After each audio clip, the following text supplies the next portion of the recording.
ways we need to collect information to be able to do that. So for example, doing an audience survey for the economic impact, yes, we're going to ask what was your spending, what did the organizers spend, what was the revenue generated from tickets, etc.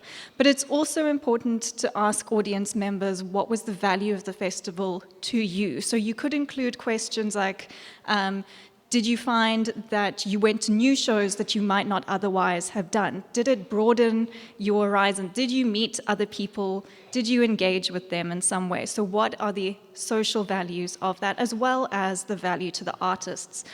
So part of it is monetary. They need to make an income as well. So what did they make in terms of ticket revenue? But also, what other things did they gain from participating in this festival? Another way of looking at it is a cultural value framework. So we know that audience development and education is particularly important, especially when it comes to festivals. Continuing to encourage cultural understanding amongst the youth, getting them to participate in that and becoming our audiences of the future.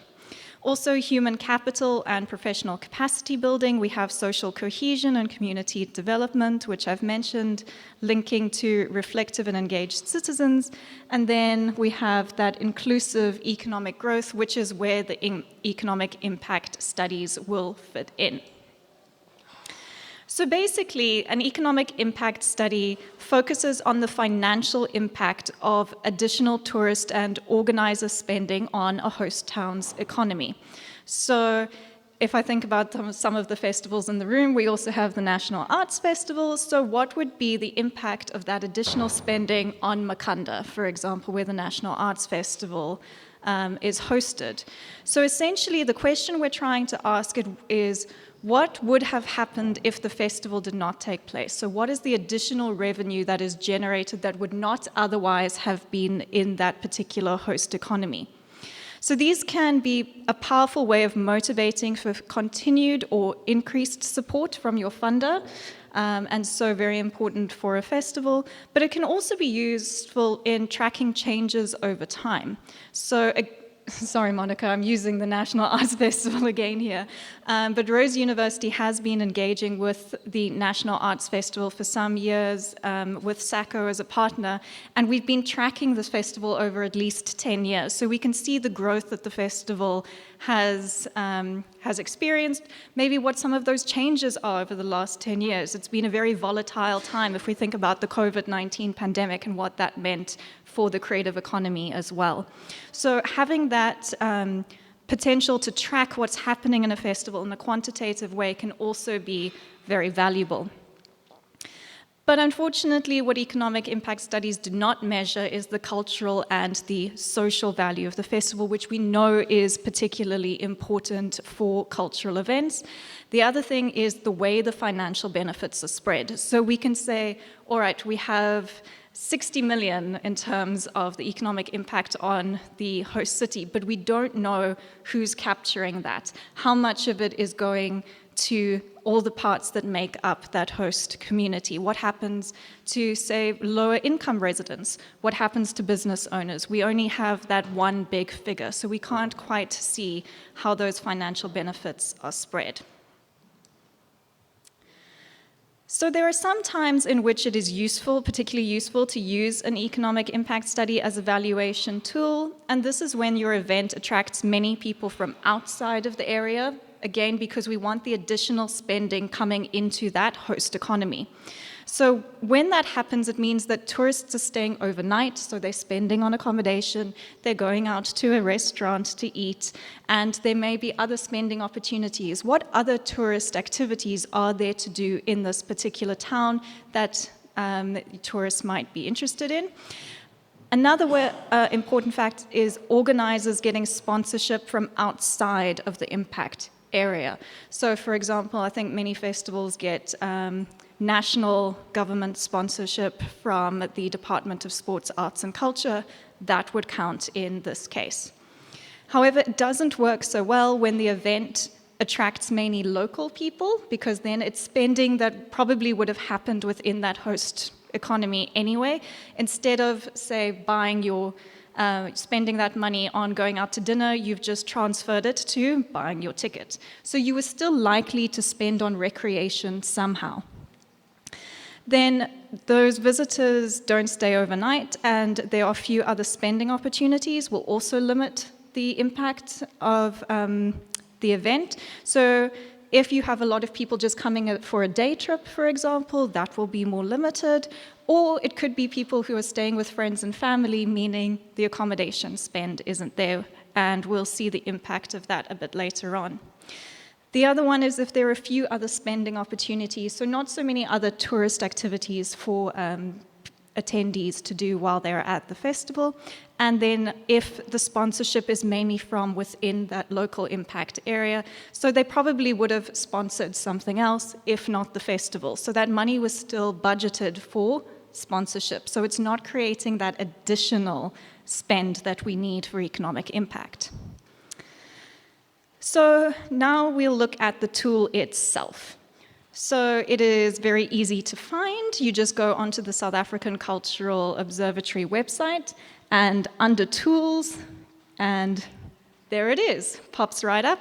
So you would then use the calculator, and there are a number of frequently asked questions that you can also have a look through there. It's a completely free online tool, so it's open to absolutely everyone to use, and it was developed by SACO to look specifically at cultural festivals and cultural events. A little bit of advertising. A impact calculator for sports is in development, so keep your eyes peeled for that one. But this is particularly good at looking at cultural events and festivals. Okay. So what data do you need to be able to run this? In fact, you only need 5 pieces of data. So you don't need a lot, it's not a big undertaking. As long as you've got these 5 pieces of data, you can get a result. Okay, so the first one, the number of days of the festival. I mean, that's very easy to find, isn't it? Then we need the population of the impact area that you can find on Statistics South Africa using the latest census data, but it's also built into the calculator. So again, not difficult to collect that data. The total number of attendees, this can be a little bit more difficult to get. So either we look at ticket sales for that, or you could do crowd count. So for example, if it was a free event, then we could do a crowd count where you basically estimate how many people do we think are in this room, for example, and then we would see, well, what is the size of the venue as a whole, and we would multiply that. So it's an estimate, it doesn't need to be exact, but of course, more people, bigger impact. Okay, the next one is funding or sponsorship from outside the impact area, and your organizer data should be able to provide that. So if you are the organizer of a festival and you are running the economic impact calculator, you should have that information to hand. If you're a researcher, hopefully you get on very well with the organizer team and they are willing to give you that data. Then the last one is total organizer earned revenue. So again, if you're an organizer, you should have that data, and it would include things like your ticket sales, your program hire, etc., etc. So what are you earning from the festival?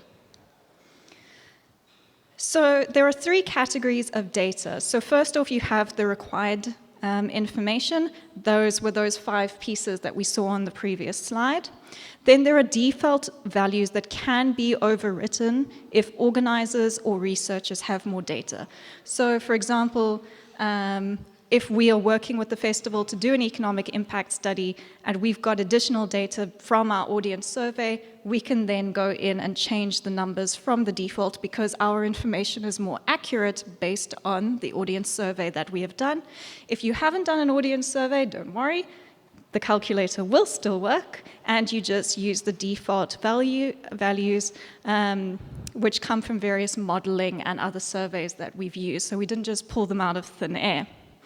Then there are default values that cannot be overwritten. So these are technical coefficients derived from economic modeling. So these would be things like the size of the multiplier. So we'll get to that in a moment, but just remember that that is something that we cannot change within the model. Luckily, it is beautifully color-coded. So the lines in red mean that you need to enter information. Those are those 5 things. The lines in orange are the default values that you are able to change. The lines in purple are default values that cannot be changed. And the lines in black yield numbers that are automatically calculated. So, for example, if you said there were this many visitors who stayed for this many nights, it will multiply one by the other and give you that result there. So it's basically just the steps going forward in calculating that economic impact. So it saves you from doing some maths, so you don't want to change those anyway. Once you've done it, you get a final product as a certificate giving you the results. So it would say, you've used this tool, this is the result, this is the economic impact for your cultural festival or your cultural event, depending on what it is. And it will include those multiplier effects, which we will get onto shortly. So going into a little bit more detail about each of the steps. So first, if we look at spending and impact, we need to aggregate all the non-local spending, so that's all the visitors who have come into the host economy as a result of the festival, and then we use technical coefficients which depend on the size of the host economy to estimate overall impact. So if you think about it, a small town compared to a city would have a very different economic impact. So we have to account for size as well here, and that is done within the tool itself. So what are the different sources of spending? So we have those non-local visitors, those who are coming in, spending on accommodation, food and drink, tickets, etc., etc. We have the artists themselves. So if they are coming to a festival, they will probably need accommodation for the duration of the period their show is on for. They might need to buy some supplies while they're there, etc. Then there are media representatives, those who have come to cover the festival. They would also potentially need accommodation, so on and so forth. And then the festival organizer spending. So perhaps venue hire, bringing in a stage, all the seating, etc., etc. If we think about the economic impact area, so this is done based on the host population, so it comes from Statistics South Africa and census data. And you can see it's been broken up into handy little categories for you. So all you would need to do is go on to, say, Statistics South Africa and look up at the population. So you could go and see what is the population of Gqeberha, and you could then see, all right, which one does it fit into, which category is that, and then that's all you need. So you can see that we have divided it up, so less than 10,000 is category 1, and then it goes up to like the size of a city, 3 million or more, so think somewhere like Johannesburg, Cape Town, some of our big cities. Okay, so this is just a screenshot of what the calculator looks like, and you can see those color-coded sections there. So if we start with the top, the number of days, in this example, the festival runs for 4 days, no problem at all there. Supplemental days, pre and post the impact area, you can leave blank if you need to. It just means that perhaps there's things that are happening before the festival and then after with packing up, etc. So if you have that data, you can include it. Then you'll see that black category there, which means it cannot be changed. So because you put in 4, there it comes down there as well. Then average visitor length of stay. So this would be something that you've got from an audience survey potentially. So it's those orange categories. So the default here is 2, but say you've done an audience survey and you know actually people stayed for 3 nights, you can then change that. Okay, and at the bottom, the population category there. So it helpfully lists it again, and you just enter the number. Okay, so if you have a bigger impact area, so think somewhere like Joburg or Cape Town, potentially, there will be a higher proportion of local festival goers. Why? Well, there's more population, it's right on your doorstep, why would you not go? Okay, so their spending doesn't really count for economic impact because it's not new. then there would be more sponsorship from inside the local area. So, for example, companies in Joburg sponsoring a festival in Joburg then doesn't count. But on the flip side, it does have a larger local capture rate, which essentially means that the spending tends to stay inside the area. So think about Joburg. Things aren't going outside and moving away. It's staying within Joburg in terms of rounds of spending. We'll contrast that to a smaller impact area, and it might become a bit clearer in a moment. And then it has a larger multiplier effect as well, meaning that for following rounds of spending, more money also stays within the economy. So if we compare Joburg to, say, Makanda, which is just up the road from us, as a smaller impact area, perhaps it has a smaller proportion of local festival goers, more people coming from outside because the population to Makanda is much smaller, and it might get more sponsorship from outside the impact area. Okay, so maybe from Quebec, for example. But it has a smaller local capture rate and a smaller multiplier effect. So think if you're a festival in a small town. Is there going to be a company there that you can hire a stage from? What about sound equipment? All of these would be freely available in Joburg. It wouldn't be too hard to find. But in a small town, these would be more difficult, and you may have to look elsewhere for it. That means that money is leaving the impact area. So there are some positives and negatives that we have to think about in terms of where we host our festivals, and then looking at spending from that. So if we look at visitor spending and we look at local residents versus visitors, deciding on the impact area is particularly important in determining who is a visitor and who is a local. So if we say that our local impact area is Makanda, then you are local to Makanda, but if you traveled from, say, East London, well, now you're a visitor. But if we say the local impact area is the Eastern Cape, now the person from East London is a local. So it's very important to determine what is the impact area that we are looking at, because it will influence those spending patterns. So spending by local residents can be very interesting, but not normally included because they probably would have spent that money anyway. A bigger impact area can increase the multiplier, but also reduce the proportion of visitors from outside. If we look at accommodation spending, so this is why we need those visitors from outside, because accommodation spending is usually one of your biggest categories of spending at a festival.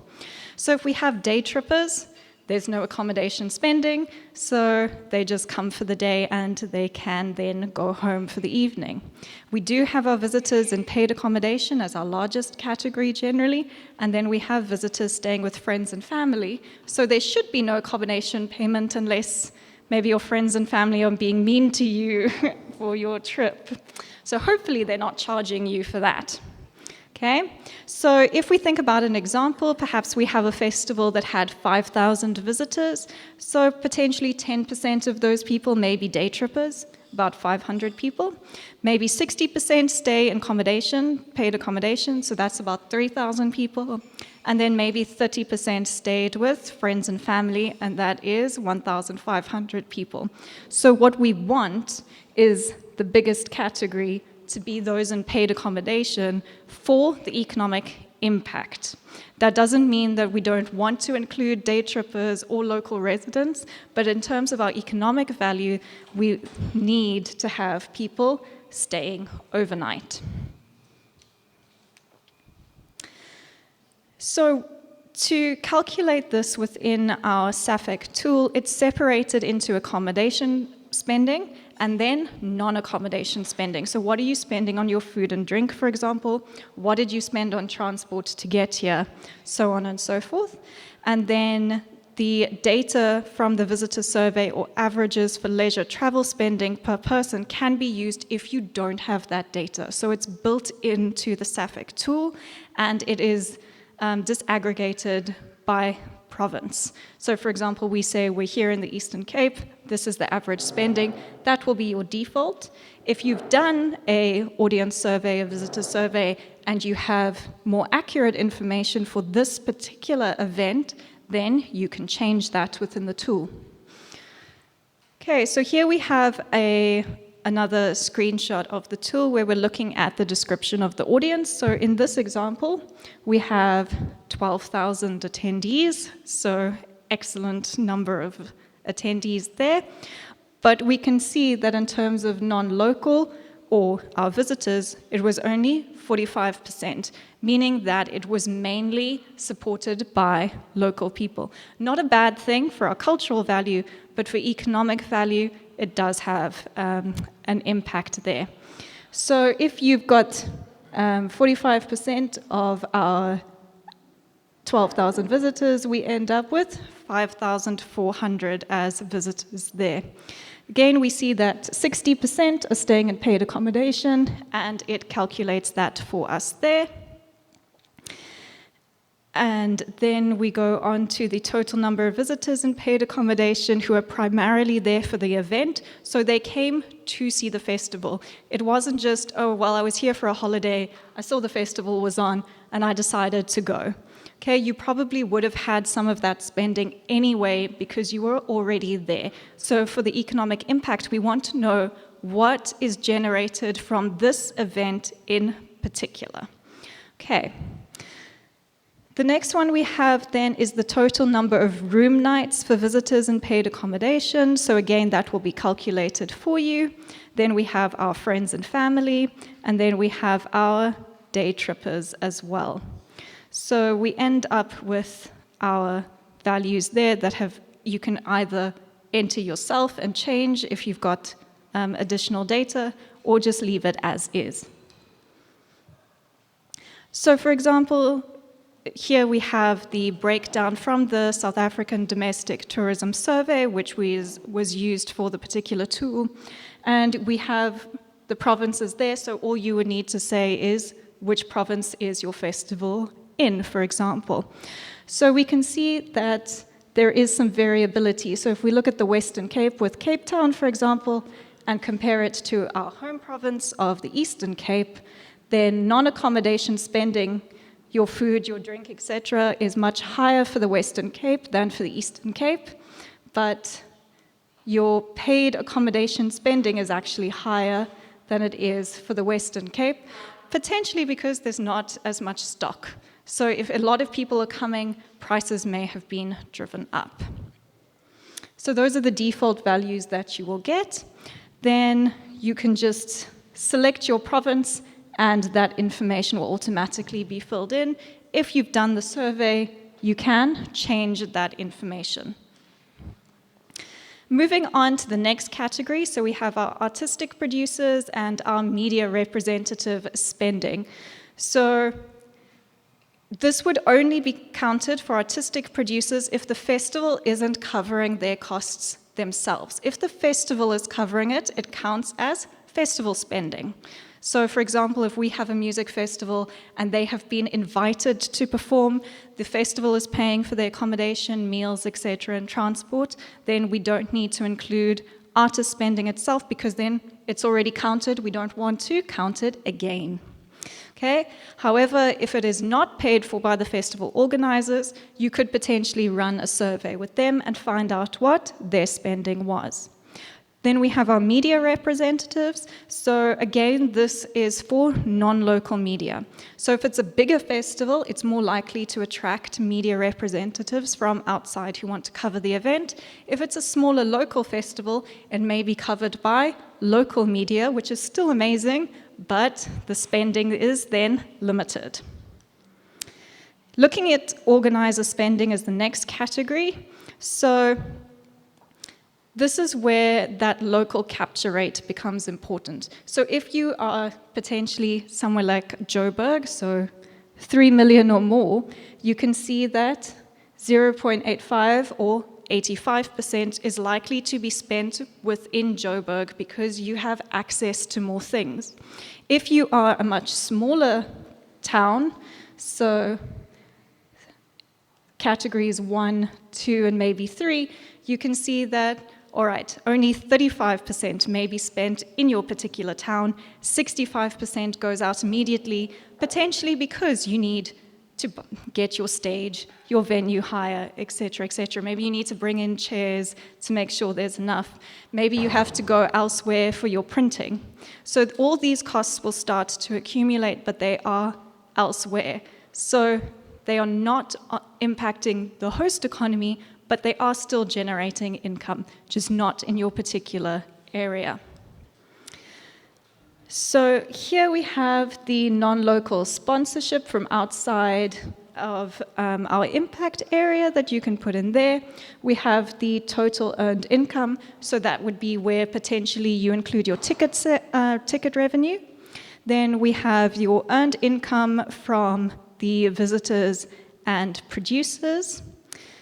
We then have the organizer organizer spending on the event, and we have that 65% that is spent locally. So here we're looking at a bigger region. And so we find what is spent by the organizers minus what has already flown out. So then we can find our total economic impact. So it's now worked out for you the total captured spending in the impact area. So this includes a number of categories. So we have the captured visitor spending. Then we have the captured non-local producer, media, and artist spending, if it's applicable in this case. And then we have our organizer spending. So this is what we're getting in the first round.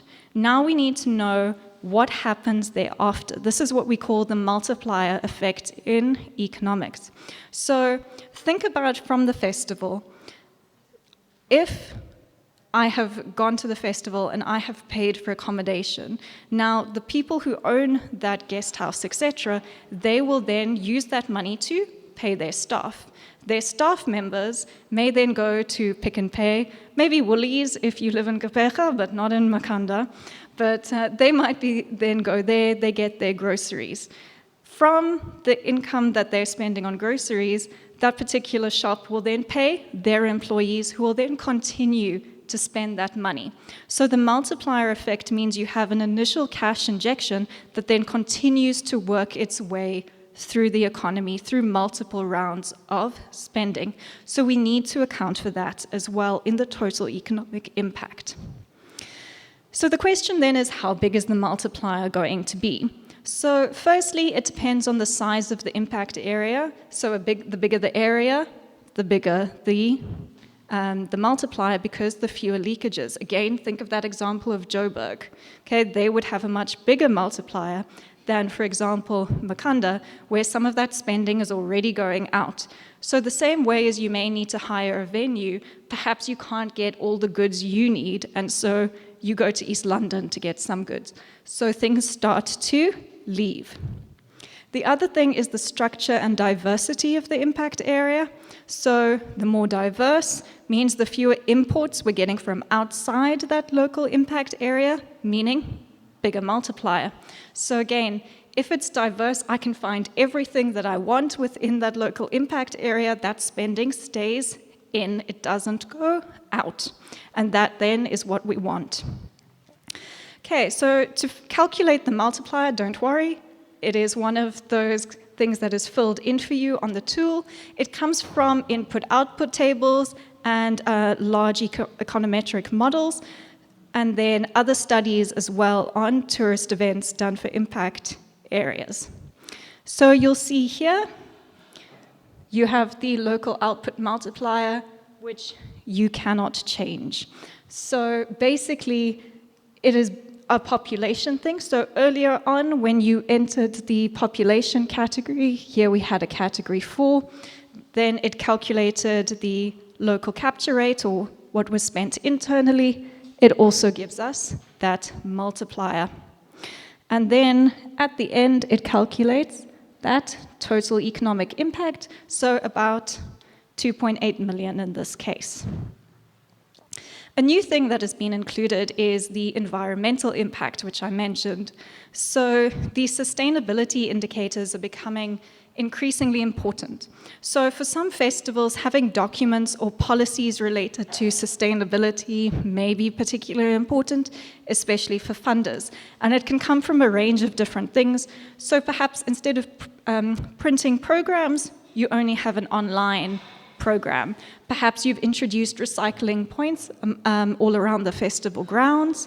Maybe instead of using polystyrene to serve food, you're using something that is more easily compostable, for example. Maybe there's audience education around littering. Maybe public transport is provided for the festival so that instead of everybody coming with their own car, there's a festival hop-on, hop-off bus, for example, or maybe you encourage car sharing. In terms of catering, maybe there are vegetarian options, and maybe there are local supply chains. So again, things are staying within, transport costs become lower, and then perhaps your energy use as well comes from, say, solar or wind energy. So this is an example from a festival. So there are different things. So you can have not implemented, maybe it's just not possible. In South Africa, our energy comes from coal. Good luck if you want to do something else. Okay, so maybe it's not feasible for you to change that, or maybe it's something you haven't thought about yet. That's completely fine. Aspiring, something we would like to do, definitely, but we haven't yet. Introducing it, we're starting to do it. Implemented, yes, we're doing it. Enhancing, yeah, we've been doing it for a while, and we're trying to upgrade or continue. So this is something that is self-reported. You can leave it out if you don't have that information, and it's just something for you to track as the festival organizer. So for each category, you can just select which one applies. So if we look at an example from the 2024 National Arts Festival for which we used this calculator, there are some things that have been done and some that have not. So for example, the festival has written management policies, like yes, we want to do that, so they are aspiring to do that. The next one, the festival has reduced printing and paper, so instead of having a big program, then they use the online program only, so in that case, implemented. Also not selling physical tickets, but you get your ticket on your phone, so reducing paper waste there.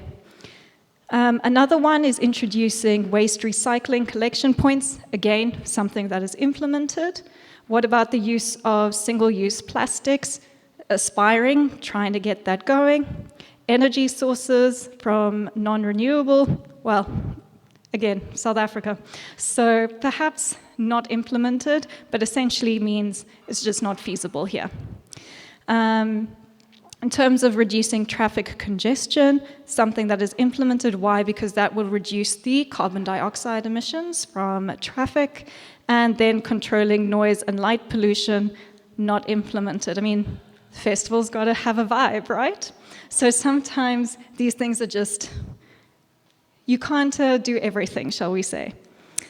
So you get your final output. We ask just for a little bit of information there. So why did you come and use the tool? Just so we can track how useful it is, essentially. You can input your event name. You can even upload your event logo so that it looks really pretty and professional, so you can submit it to your funders. And then you can add some comments or some feedback there, and you get your certificate.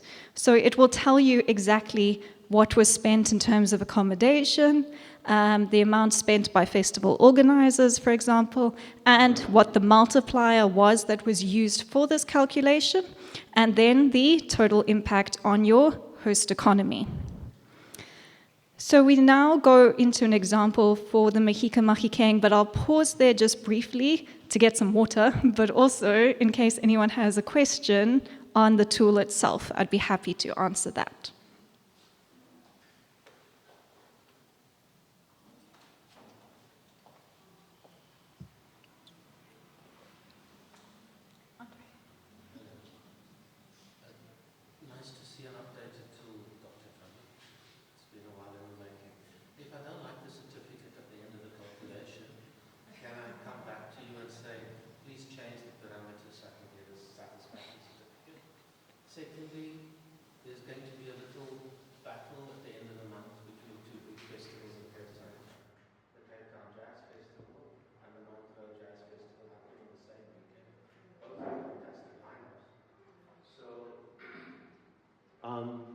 those two festivals in mind, it won't only be the international and tourism spend.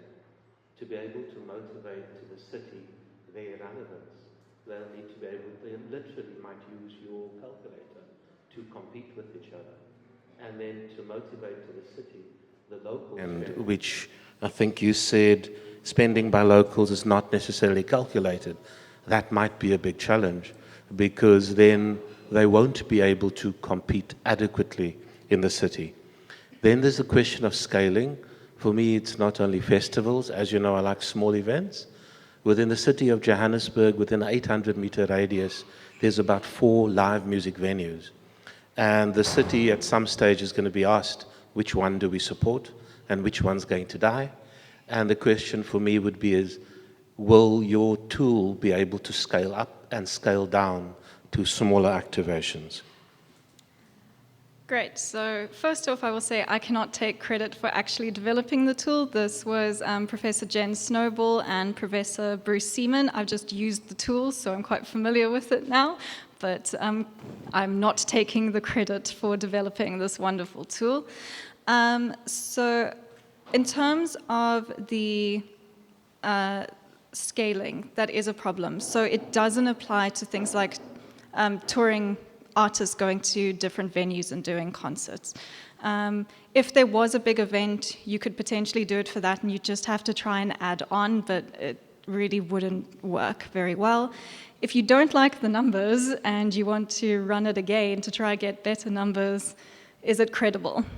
So here what we try and do is giving a credible figure, so it sort of adds an element of external review to the festival. So we hope that that would then be more useful for that. You can play around with the tool and see how using different figures would implement the total economic impact. So you might say, okay, well, if we can attract more outside visitors who are going to stay in paid accommodation, what would then happen to the economic impact? So it might help as sort of some ideas for marketing. You could see, well, this is something that would really increase the economic impact, so we're going to try and do that. The Cape Town competing festivals. So yes, that is partly an issue. So with local spending, actually for the Mahika Mahikeng, we edited the tool to include local spending because it had a majority local audience. So for that, it's not possible to do just within the SAFEC tool, but we did it here, so we've got the back end of the tool. But you could potentially, if you are a festival looking to get an economic impact, if you have a research team that is doing it, they might be able to do that for you. We do say that these are conservative numbers as well. So that might be helpful. I think there was a question over there, and then after that, I think we can move on to the example, and then we'll have another opportunity for questions, because I don't want to take time away from the panel.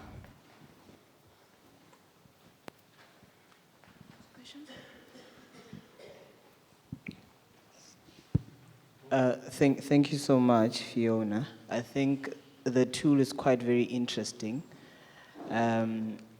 But my question now seeks to speak to the social sciences of the tool.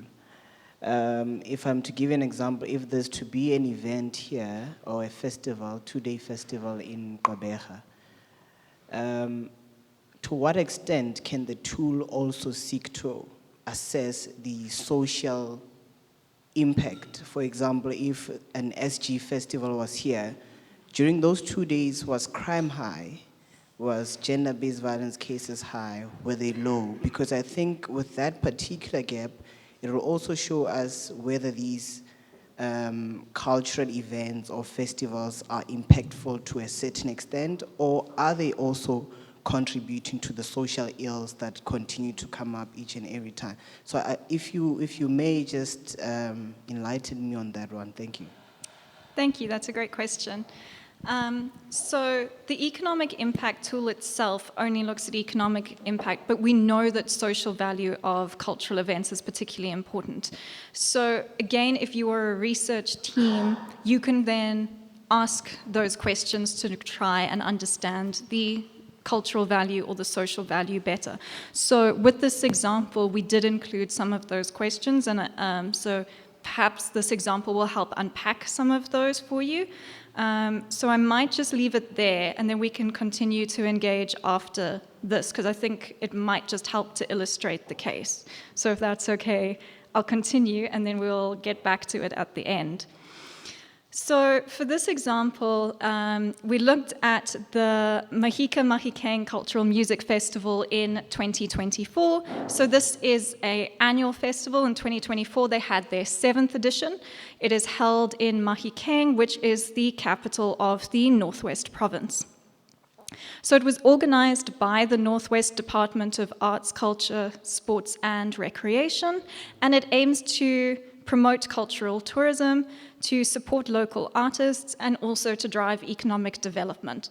So those are the 3 things that, as their aims, we as the research team were trying to give them feedback on. As you can see, only one of them actually related to the economic impact, though it is important, and cultural tourism will contribute to the economic impact as well. So the main focus of that particular festival is music. So they have jazz, what they call a youth event, which includes motswako, hip-hop, amapiano, and afro-soul. And then they also have gospel, a gospel event at the festival. Then, in addition to the music, they have a comedy and theatre night. There is also generally a craft market. And at the 2024 edition, they also hosted a fun fair for the kids, which was quite a popular thing with the parents, as you can imagine. And they had nearly 17,000 attendees in 2024, so quite a big festival. This is the beautiful poster that they put together. You may see some, some familiar names there. So getting some big South African artists to perform was also partly what drew in the crowd there. So we ran an audience survey. So essentially what we did is we had trained interviewers, and we had the team who then went out and they spoke directly to festival attendees and captured information. So if we start off with just looking at the table here. So this is supposed to be around the home language group for Setswana, and it is 82.6%, showing that mainly it was catering to a particular audience related to the Botswana culture. If we then look at the origin, here's the key thing, as Mahikeng local was 67%. So we can see then, all right, if this is mainly targeting one particular group of people, what does that mean for our economic impact? Doing a map, so we can see here the darkest area is where most of the attendees came from. So in this case, Mahikeng itself. Spreading outwards, we see then people came from the Northwest Province. In fact, day trippers, it's close enough they can get to the festival and still return home, or they stay with friends and family. We then spread outwards, so now we have Gauteng and we have Botswana.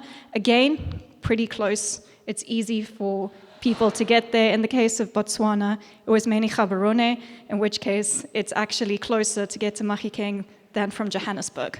So again, proximity is important.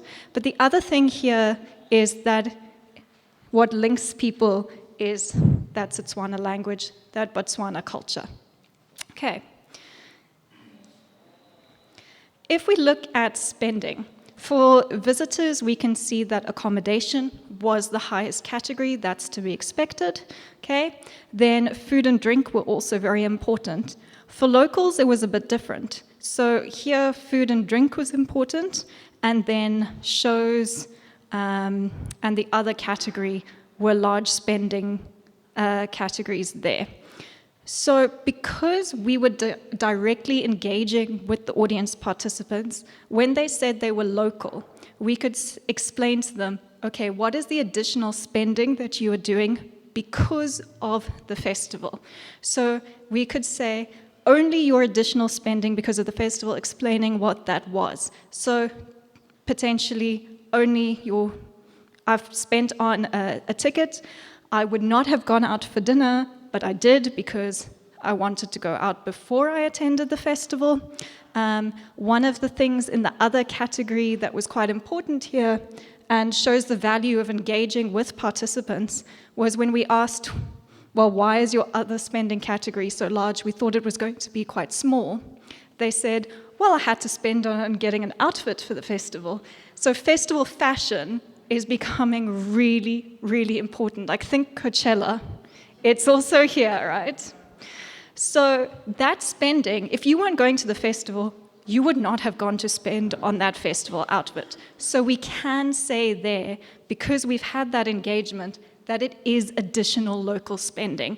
So we're not saying that there is no local spending. It is harder to capture, and you do generally need that audience survey to be able to do it. So I hope that helps answer that question, Andre. And then the other thing was that they spent on camping chairs and umbrellas, partly because there was no seating provided at the festival. You had to bring your own. It was during the middle of the day in December. It was hot. So people did go out and buy those things that they said they otherwise would not have purchased. If we then look at average spend per person, we can see visitors spent 2,800, locals spent much less, which is to be expected. We then add those together and we get the total average spending. I think the microphone's over there. Is there a question?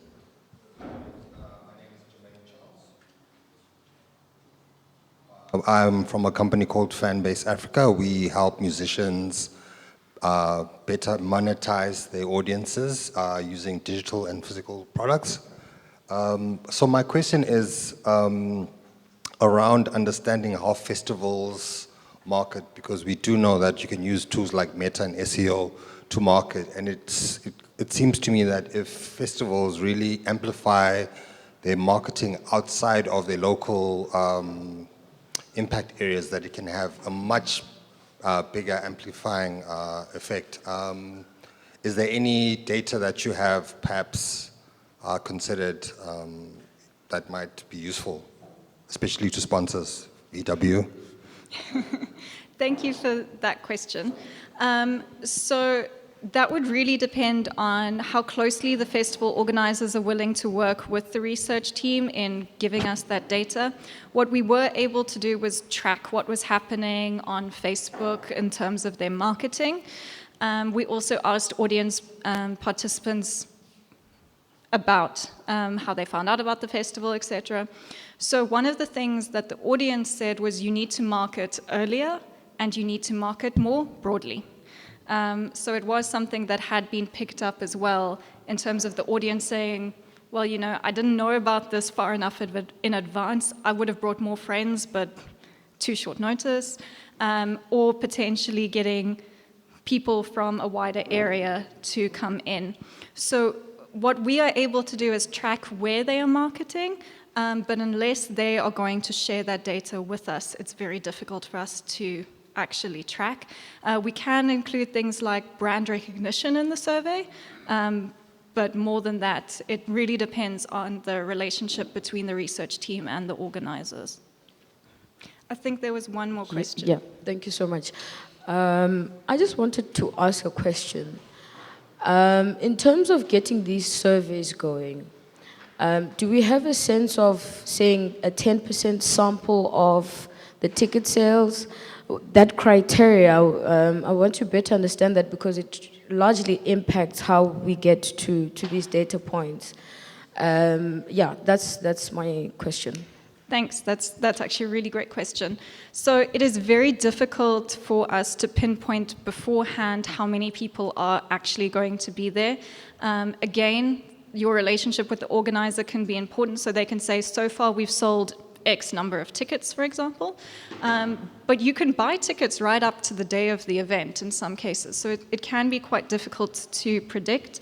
If I go back, we got 580 responses, and at the end of the festival, we knew there were about 17,000 people who visited. So what we do to try and account for that and make sure these figures are as accurate as possible is we look at the average group size. So when we are collecting the data, we will ask how many people are in your group and what is the average spending.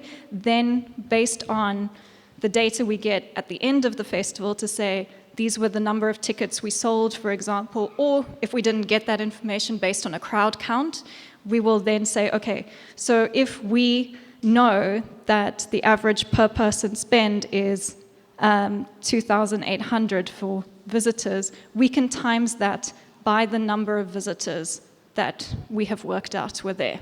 So we try and account for that within the calculations. So it might become clearer just here.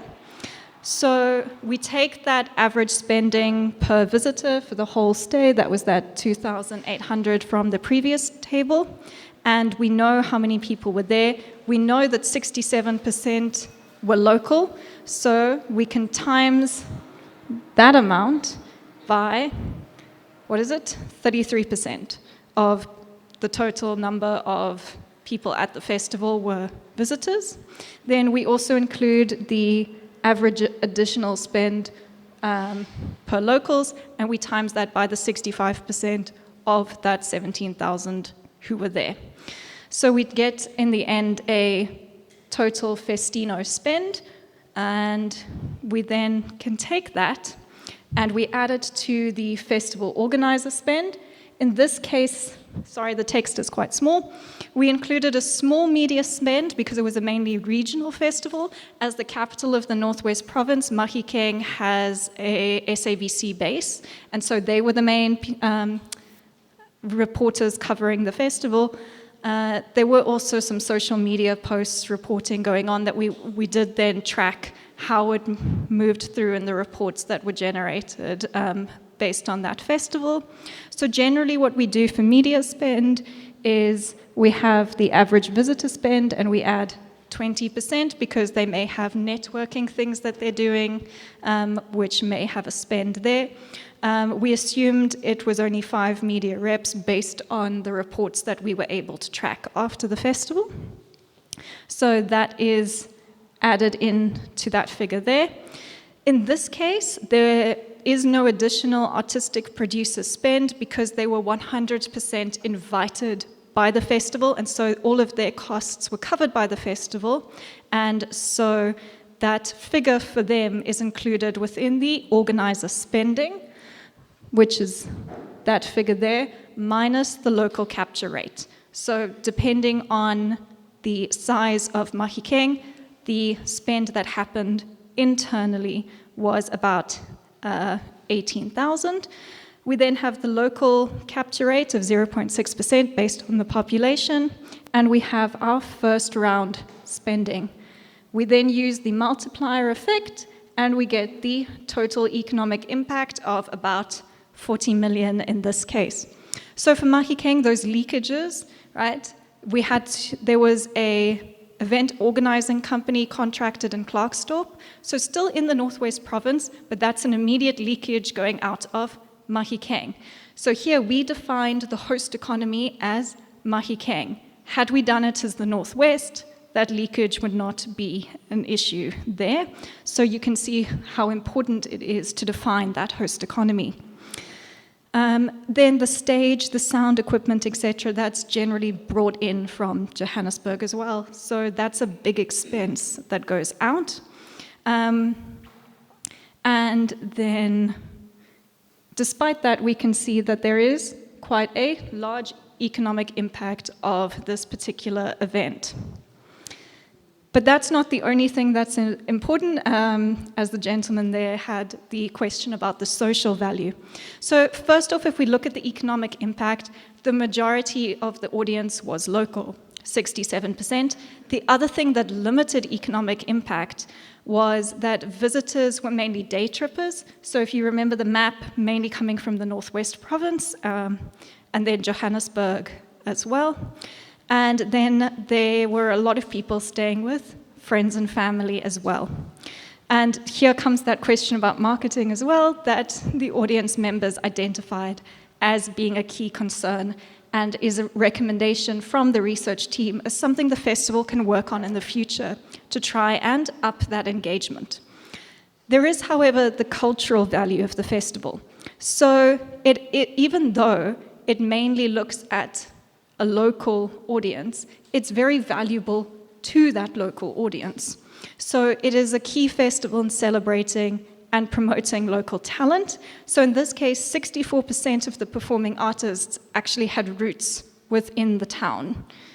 So that aim they had of supporting local talent, yes, they definitely achieved that. And that is important to give them that stage.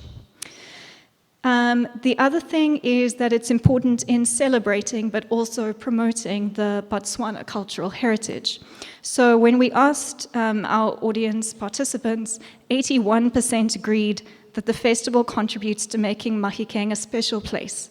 It's somewhere I want to be, I like living here, it's important there. And also 68% expressed feeling pride in their cultural heritage. So that's social cohesion, cultural pride, very important there as a social value. The other key thing that we found was that a lot of respondents said, I want more of this. We need more of this. Okay? So the festival is actually extending access to culture in a province that is underserved. And that is as well a very key value of the festival. So we can move on to any questions and comments. If you want to follow up on anything, very happy to do that. I think we have 5 minutes, or do you want to move to the panel? So maybe if you do have questions, we can address them within the panel, if that works. Thank you very much, everyone. I hope you found it interesting.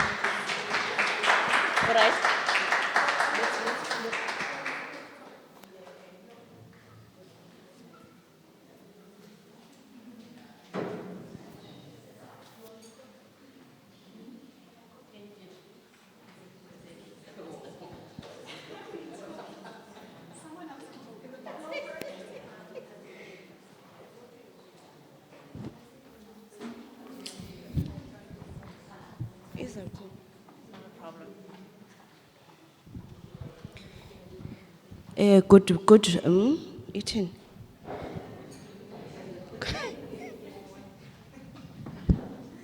Good morning, ladies and gentlemen. I am Nobe Sotukhai, and I will be your facilitator for the next session, which is a panel discussion.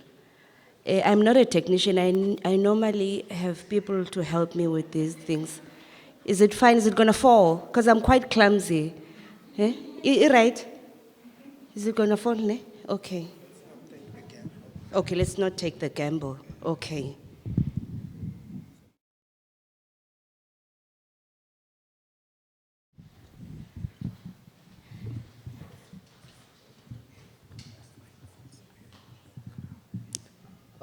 Okay, thank you. Okay. Thank you so much to Dr. Fiona Drummond. We truly appreciate your contribution. And the reason why I was saying I would like us to move to the panel discussion, because we've got other stakeholders that I know they will make their presentations or their 5-minute introductions, and I know that you will have questions for them as well. And I am supposed to steer this ship up until 1 o'clock. I did declare to SACO that I do not have a license for steering ships. However, I do promise that we are going to arrive, to our destination safe and sound. There might be casualties along the way, but we are here. I was quite nervous about this session, because as artists or as creatives, we sometimes have these ideas, we have these ideas and they remain in our laptops. And when we come, in a gathering of this nature, you walk out feeling like you just need to change industries. because the picture is so gloomy. So I'm always nervous about, these type of sessions. I'm hoping that the pictures are going to be painted for you to be as real as possible. However, you then need to decide if you still want to be in the creative industries. As part of me being nervous, I fasted for this session. And beyond fasting, I also cooked last night for my family. I don't cook, I hate cooking, I can't cook. So I cooked for them. After cooking for them, I dished the food and they all ate. However, none of them finished their food. And then after that, we all went to bed and I woke up this morning and I said, I am going to cook for you again tonight if the session doesn't go well. So I know that I've got a family that is praying for me. They are praying that this session goes well because I know they do not want to eat my food again. But seeing Fiona's presentation, listening to Sesetu, who is the organizer of Vive la Vive, yes, festival, yes, and also Paula and Unati from South African Cultural Observatory, I think I don't need to cook for my family tonight. I think the family is the session is really going well. So without wasting any time, I'd like to invite our panelists. Each of them is going to speak for about 5 minutes to just introduce the organizations, the institutions, the festivals that they come from, so that we all start from the same starting line. And it's not a matter of you know them best because you've done your research or you've worked with them before. Let's just ensure that we level the playing field, right? So let's welcome first. Also, I want to thank the South African Cultural Observatory for the reunion, because some of the panel members are my former colleagues. So, Unati, thank you so much for the reunion paid for by SACO. Truly appreciate. It's really beautiful to see some of the colleagues that I've worked with in the industry.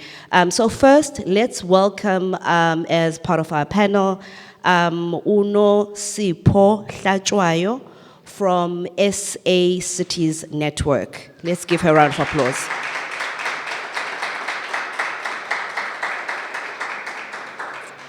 Thank you, Sis Nosipo, welcome. Let's welcome also Andre Leroux. I heard Unatu calling Andre Andile. I don't know. Andre Leroux from Concert SA.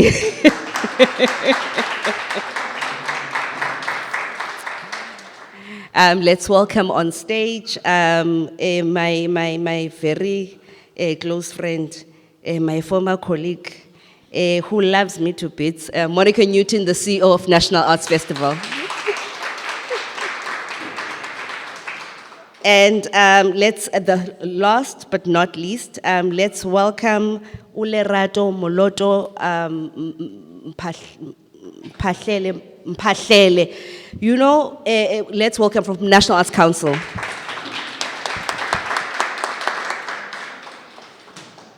You know, as a child, when I was told not to do something, chances are I was going to do it.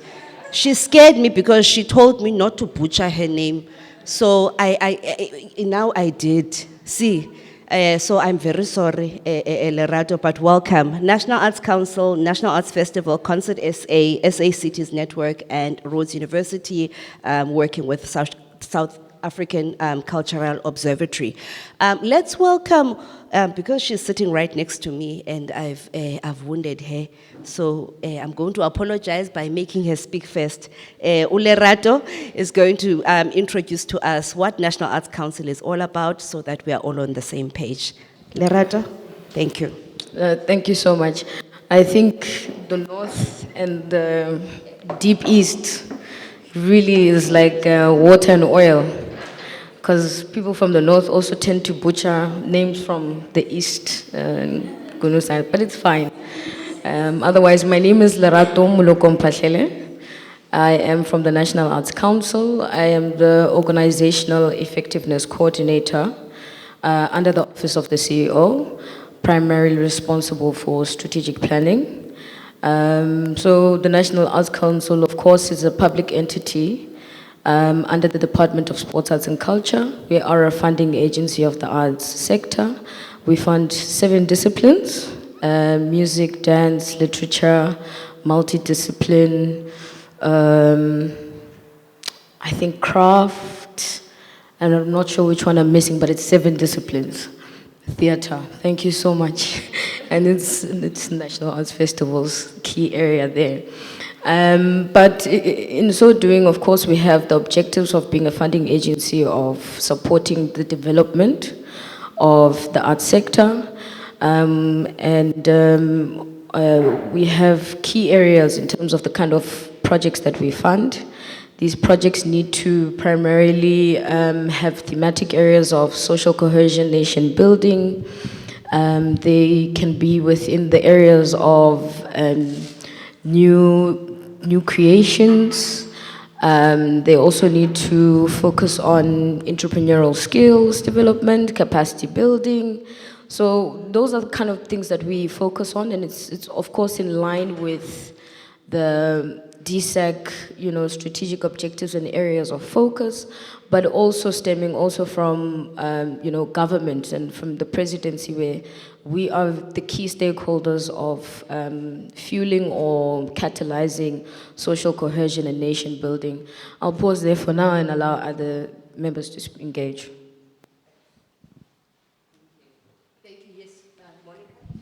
Thank you so much.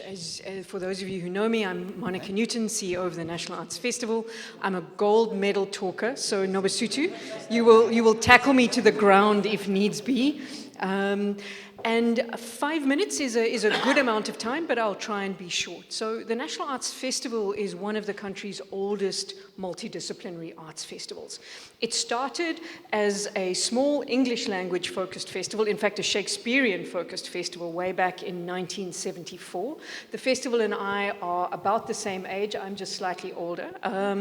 But most importantly, what has happened over time is what you see as the modern National Arts Festival has evolved. It grew, it changed, it turned into a long weekend, it then was this many days, it then was that many days, and it's now 11 days, but it has always been in Makanda.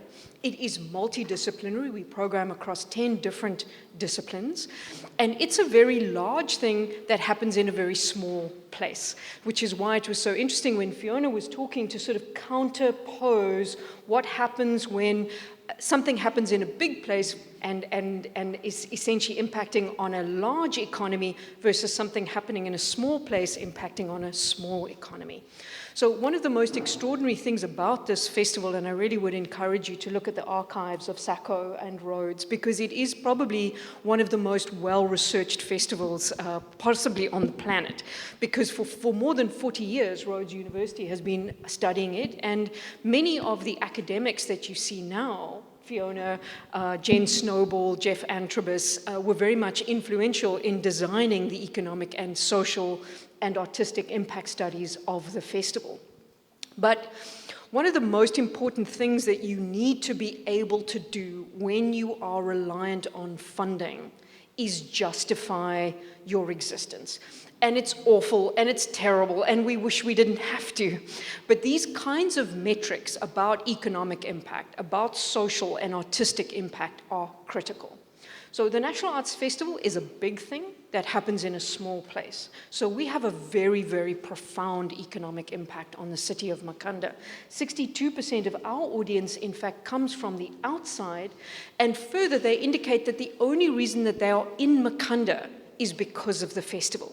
So we have a slightly different frame to Mahika Mahikeng. And further, because we are a destination festival, people come from all over the country and all over the world to join us in Makanda. So the economic impact on our wider province is also profound.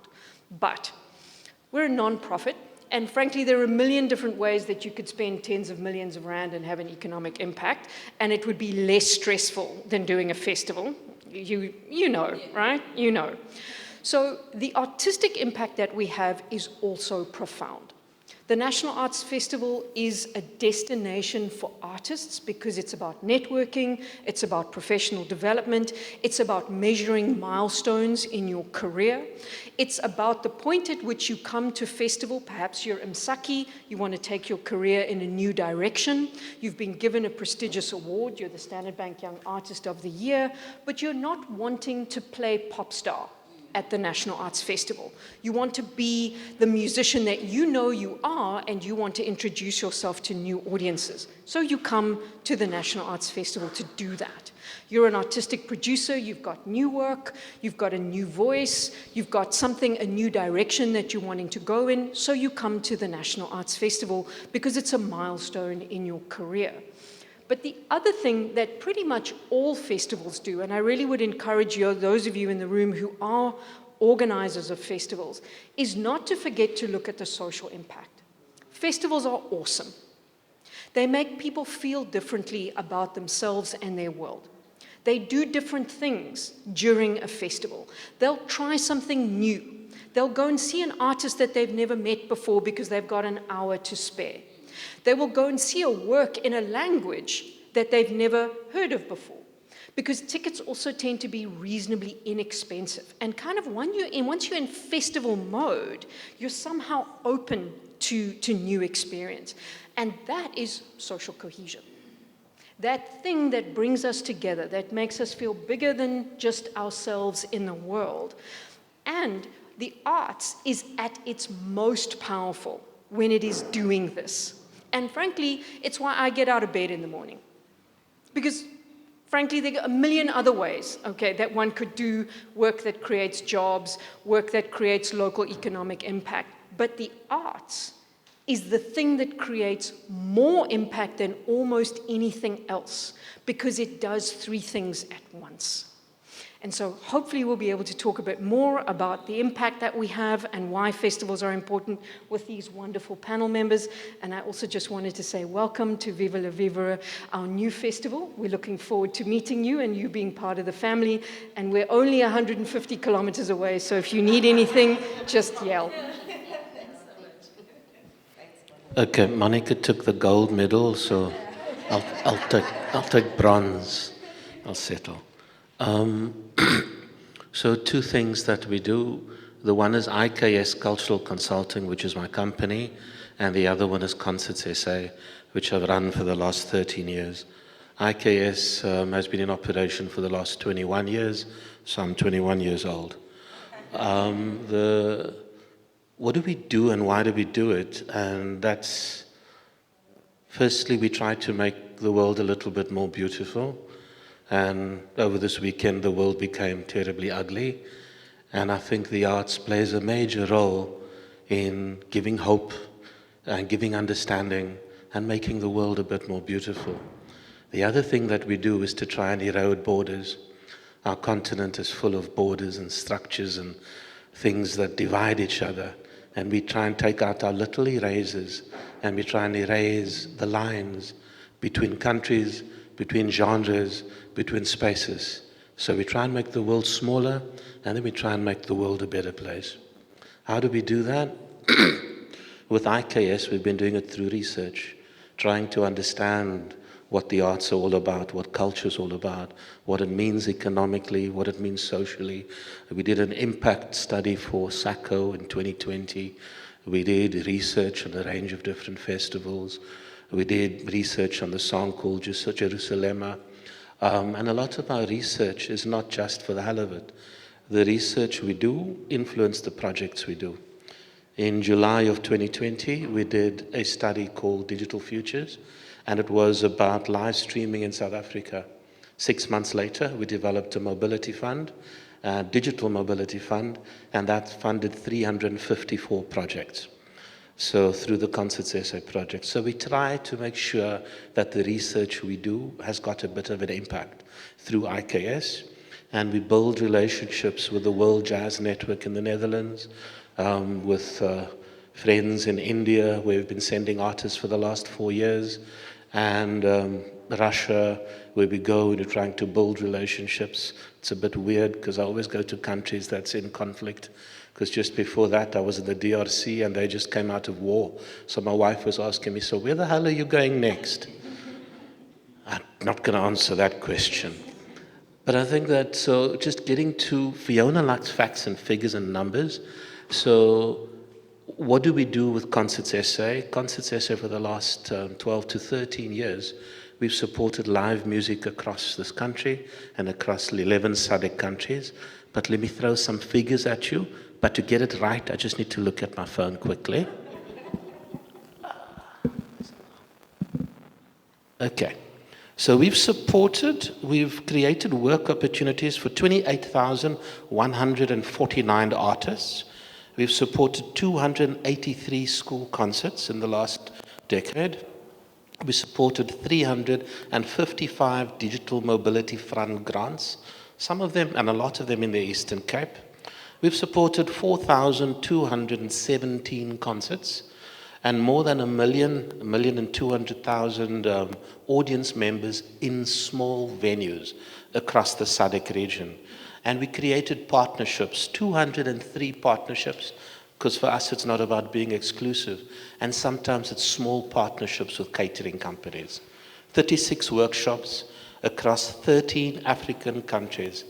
And we spent about 74 million rand, 2,180 venues and small intimate spaces like the One Room here in Kaberga and a whole range of arts events in smaller spaces. And then my phone runs away. And lastly, we've run 9 research projects. And all of that goes towards making the world a little bit smaller and hopefully making it a little bit more beautiful. But we do believe the figures are important.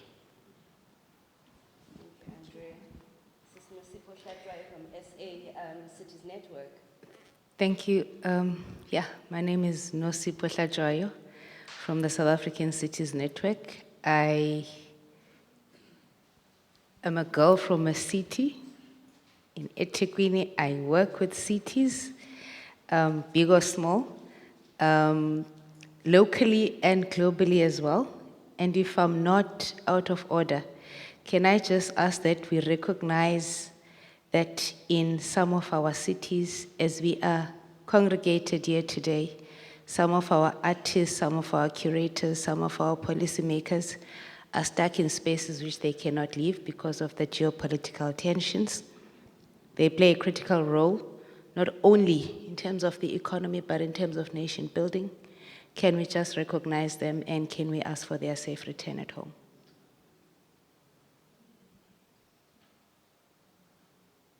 Thank you. So South African Cities Network is an organization that was established in 2002. It's a network of metropolitan municipalities, and we are expanding into the space of intermediate cities.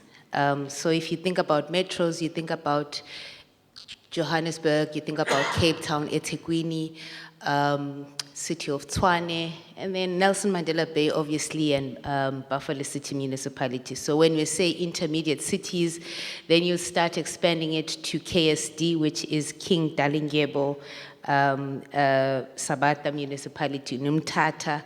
You start thinking about Mafikeng, Mahikeng, Polokwane, and the others. So our work now focuses not only on the node, which is a metro, but the corridor between the metro and a larger secondary city in between.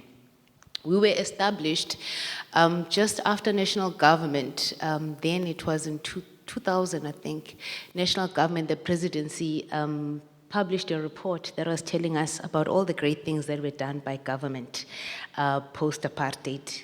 And in that presidency report, we realized that nothing was spoken about local municipalities, and therefore somebody had to hold the story of municipalities together, and particularly the story of metros, which are the engines of growth in our space, and that's how really it was formed.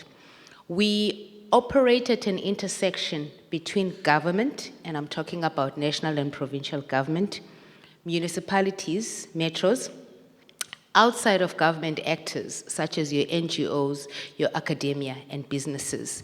And hence the concept that is all of government, whole of government rather, trying to pull them together, knock some sense into all of them and say, you work in the same space and therefore work together. And then there's all of society where we say, as much as you're not government, yours is not to come with a begging bowl, but come up with solutions as well. And then try to bring them together and say, what is it that we are actually trying to do within a city space? We are not a research organization, so we always say that we are a quasi-research institution, because what we do is action research in the space of not only the economy, but looking at how what we do interfaces socially, how are people experiencing the cities, economically, what economic value is derived out of what cities do and the actors in the cities do, and its impact on the environment. Recently, we are applying a future-focused lens on the work that we do. So how are people experiencing the cities now vis-a-vis how they might be experiencing the city in future? And that talks to even how our city, what kind of cultural narratives we would like to develop for cities in futures. Obviously, within our context in South Africa, space planning is very important because we come from apartheid spatial planning, and therefore the redress that needs to happen in terms of the investment that is happening, trying to make sure that it's not only the old concept of reconstruction and development, but it's about creating space that has meaning, that is building, and space that is also designed for future generations as well. So that's who we are. Thank you, Sis Nosipo. Fiona, I'm not bullying you. I like you very much. We've worked together before, but I think people have more questions for Fiona because of the presentation that she's done already, hoping that they've noted some of those questions. Again, I'm hoping that you have noted all your questions that you have for the panel. As part of me preparing for this session was trying not to come up with preconceived notions about each and every organization, because the conversation is not about me, it's about you. You signed up for this and you really wanted to ask your questions, so we need to open up the room for you to actually ask those questions. I've never been part of any other industry beyond the creative industries, but what I've learned, Andre, you know, in this industry, hey, people ask questions. No, but they ask good questions. However, there are two things. It's either you stop what you are doing because you are trying to find the responses to these questions, or you continue despite the fact that you don't have answers to all the questions. You might be saying you are going to put together a festival, but the questions that you start being asked, I mean, they are beyond the creative work that we are trying to do, which is not a bad thing because, again, we speak about economic impact, we speak about social impact, cultural impact. However, at the back of your mind, when you started your concept, it was merely an event that you wanted to do, but now you are being asked, how many local artists are you going to a program? You are asked how many local entrepreneurs are you going to employ as part of your festival, and before you are even able to answer those questions, you just go, okay, no, thank you very much. In actual fact, I'll go and do something else. So we are an industry that does not, our ecosystem is quite huge. It's not only just about the creative work that we do, but there's quite a lot. I think Fiona spoke about this. There's the issue of, the accommodation. We've got technicians, we've got roadies, we've got the infrastructure that we need to use as which we also want to know, in terms of cities, what is the responsibility of cities in the independent venues that we sometimes use? Because not all of us have the money to actually put up new structures. Because what you are actually doing now, if you've got money to put together a festival, if you are going to put structures up, you are taking the very money that is supposed to go to the creative industries. You are taking it to entrepreneurs, which is not a bad thing. However, the creatives then suffer. So as I said, I don't want to dominate the conversation. I've got opinions, I've got questions. However, I'm going to allow our beautiful attendees to ask questions. We've got National Arts Council, we've got National Arts Festival, Concert SA and SA Cities Network, and also Fiona from Rhodes University, also working with South African Cultural Observatory. Does anyone have a question for any of our stakeholders on the panel? We've got a question over there. Do we have a roving mic? Thank you. So if you can just introduce yourself and tell us where you come from and then pose your question. Good morning, everybody. I'm Amanda Mate from the KwaZulu-Natal Tourism and Film Authority. Thank you for the insights provided and the perspective. I'm curious to know, as one in part government, other part social facilitators of the cultural sector, how should funders view this economic indicator and integrate it into the funding mechanisms fairly and objectively? Because of course we may metric in such a way that we alienate the smaller scale platforms or programs that exist within cities. Thank you, Sisi. I didn't hear where you say you come from. Okay, so I'm from I say that very quickly. Yes. Part because people know we fund, so there's always a rush. I'm from the KwaZulu-Natal Tourism and Film Authority. Oh, okay. Thank you so much. Formerly Film Commission. Okay, all right. Thank you so much. Thank you so much. Fiona, do you want to take that? Thank you. I thought I had spoken enough. Sorry, my voice is struggling a little bit. So the economics is quite important. We are all competing for funding. And so though we recognize that the economic is definitely not the end all of the... Sorry, it keeps cutting. So we recognize that the economics is not the be-all and end-all, but when we are asking for funding, the funders are going to say, well, what are you contributing from this event?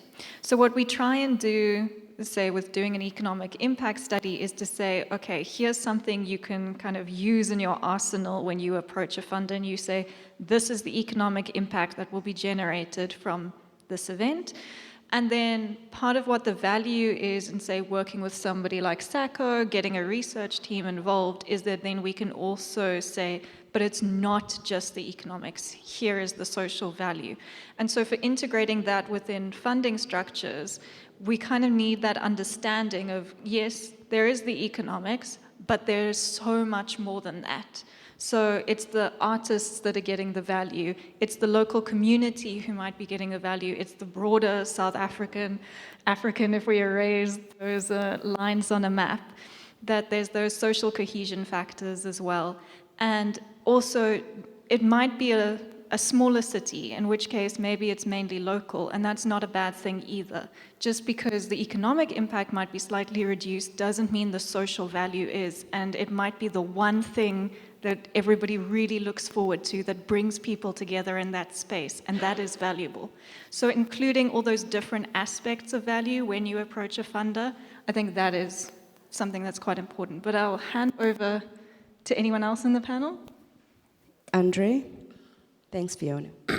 The first time Unati did a presentation in Johannesburg, she presented the first iteration of that the festival's calculator, and I think she had to undergo some trauma counseling afterwards because they kind of ripped it to shreds. It's a tool, and I think as a funder, it's very dangerous to use one tool. You need to look at the whole range of tools in your toolkit. And as you can hear from Fiona's presentation, you didn't just use the calculator, you used the survey method. And in the survey method, you could look at other aspects. So I think it will be very dangerous to use this tool to make decisions on your funding, who you're going to fund and not fund. First, the tool needs to be tested rigidly, and some of us are going to do some testing. And then in your toolbox, you might have other things you might be able to use. So please, I would say, do not initially use it as the be-all and end-all of making big decisions. Thank you very much. Just from the perspective of somebody who, quite honestly, if I had to characterize my career, I'm a failed fundraiser, right? Because 1 out of 9 actually succeeds on average. I think what we would ask of funders is to understand who we are. So the fact that you're here and the ability of funders to actually engage with research to really understand what festivals are and what they can and can't do. The difference between long multidisciplinary festivals versus 1 or 2 day music festivals, critical. But I think the other thing is a funding framework that doesn't put us in competition with each other. Because too many times, the old are competing with the new, the large are competing with the small, and that creates an unhealthy level of almost distrust between all of us, right? Because we're all now running around competing for the same amount of funding. So I think if funders are clear in their criteria, what they want to achieve, if funders are very focused on what they do and what they don't do, if funders are able to locate themselves within a specific band of what they're wanting to achieve and the kinds of partners that they would like to attract, and I must admit, all credit to the National Arts Council. The notion of having a funding deadline for applications and a funding outcome date is critical. And again, props to you guys, Lerato. You really do. We may not always like the answer that we get on the day, but the fact that we know by midnight on the day of outcome, we are going to know, is critical. The fact that we can look at the funding guidelines and go, hey, you know what? The outcome's only in May, the National Arts Festival's in June. This is probably not going to work for us. We'll give this one a miss, is critical. Because the amount of time and energy that we spend writing funding proposals, it would stagger you, right? And AI will get you somewhere, but it's still not going to get you a good proposal. So that work that you do, you have to have, there's no guarantee, but you actually have to have the sense that somebody on the other hand is listening. And I know that this isn't something that small funders do easily, but feedback on why proposals fail is also critical. Sometimes our ideas are bad, right? Sometimes the way that we put things is not appropriate. And getting that feedback, again, hard though it is absolutely essential. So thank you so much for asking that question. And I know, Lerato, you had something to say. Yes. As I started initially, I said the National Arts Council is a development funding agency. Ours is to kind of do a redress in terms of the art sector and to where it is in a provincial spread. What we do prioritize is that about 60% of the funding allocations that we have actually go to the 6 under-resourced provinces, and then about 40% is then dedicated to the performing, well-established arts economy provinces, which is your KZN, your Western Cape, and your Gauteng. So that for us is always the important thing, is to do redress in terms of how we are funding for development. Number 2 is also driven by sector activity in terms of the 7 disciplines that we're funding. SACO also does kind of give us, from a UNESCO framework, which sectors are actually moving, which are not, and multidiscipline is one of those key areas where a lot of activity in the arts sector is happening, and that's where you would see even the percentage breakdowns of how we've allocated the funding into the different disciplines. That's the number 2 approach that we do. We are not primarily concerned about the economic impact per se, us. But we like to say we are a seed funder.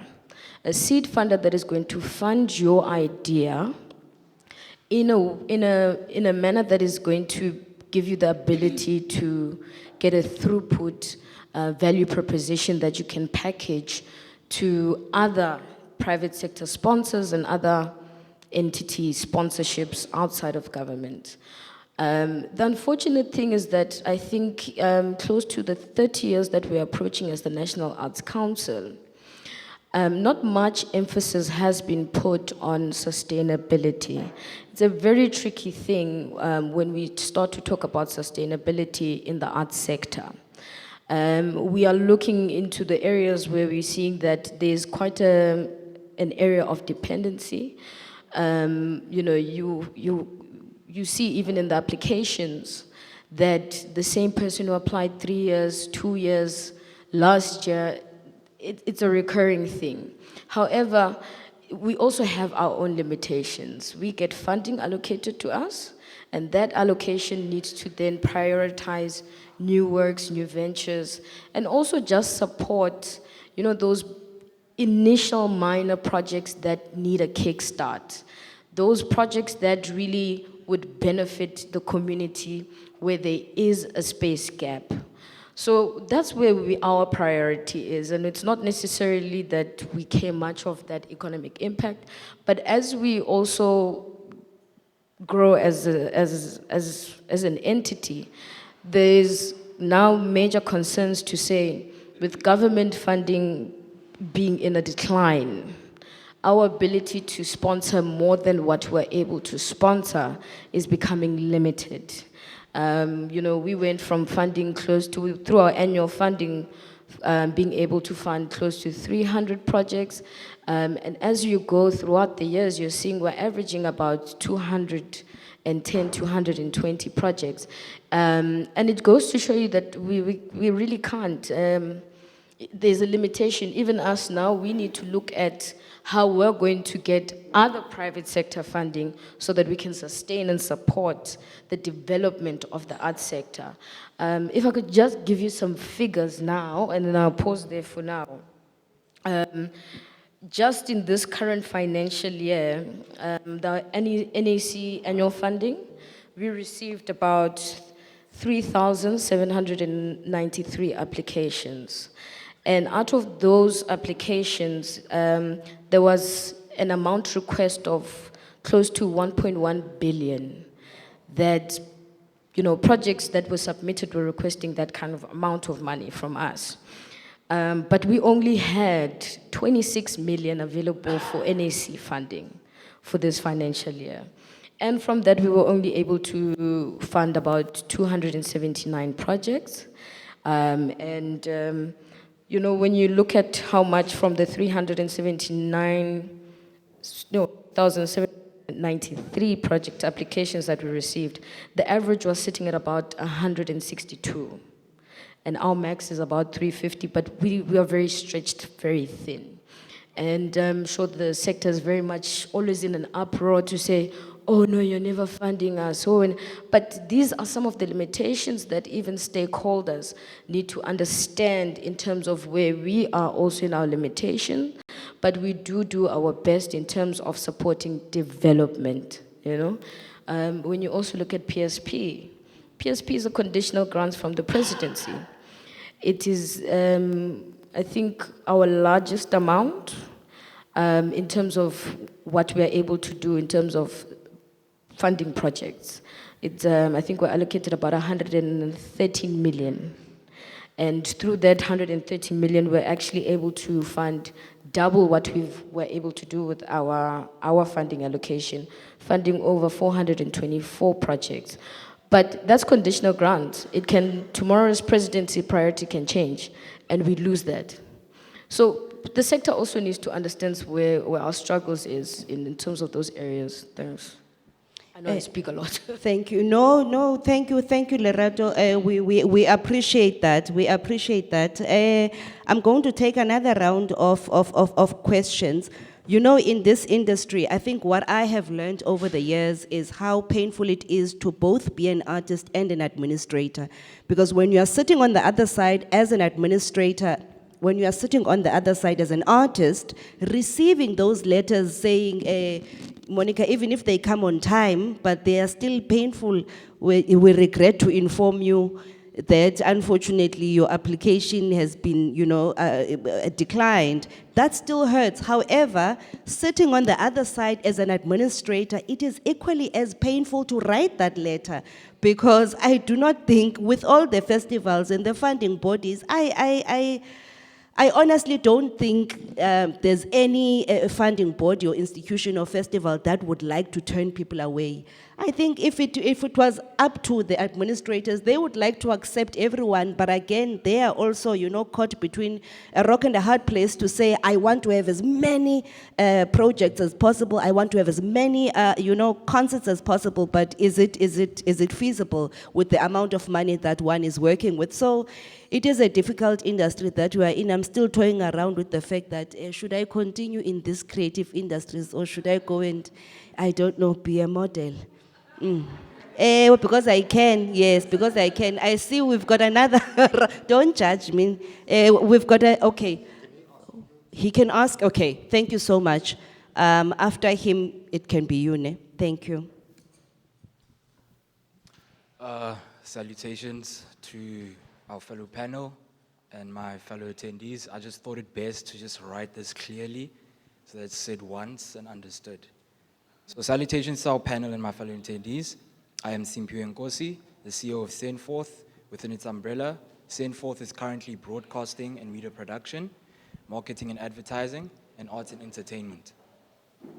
I have come here to refine compliance and positioning in meeting dignitaries such as yourselves and my fellow attendees, building relationships for the foreseeable future. My question to the entire panel: within your expertise, are your companies and institutions all coming together to build initiatives or corporate social responsibilities specifically targeted at equipping and aligning the next generation, so the youth of today, when speaking in timelines, to eventually become, in your domains, a system that can be scaled from generation to generation, especially with the integration of AI? If so, please let us know more on that. Thank you so much. Very clear question. I find it very clear. What is the succession plan in your various organizations, considering the fact that youth is quite au fait with AI? How are you looking into the future in your various organizations? Whilst the panel is still chewing on that, we'll allow the next speaker. Thank you again for the opportunity. I think one of the things I've realized recently, I'm part of a program with the French Embassy, and one of the facilitators spoke about funding not only being in the form of finances. So it's led me to the conclusion that why aren't institutions engaging in providing non-financial funding in the form of maybe endorsements or letters of support?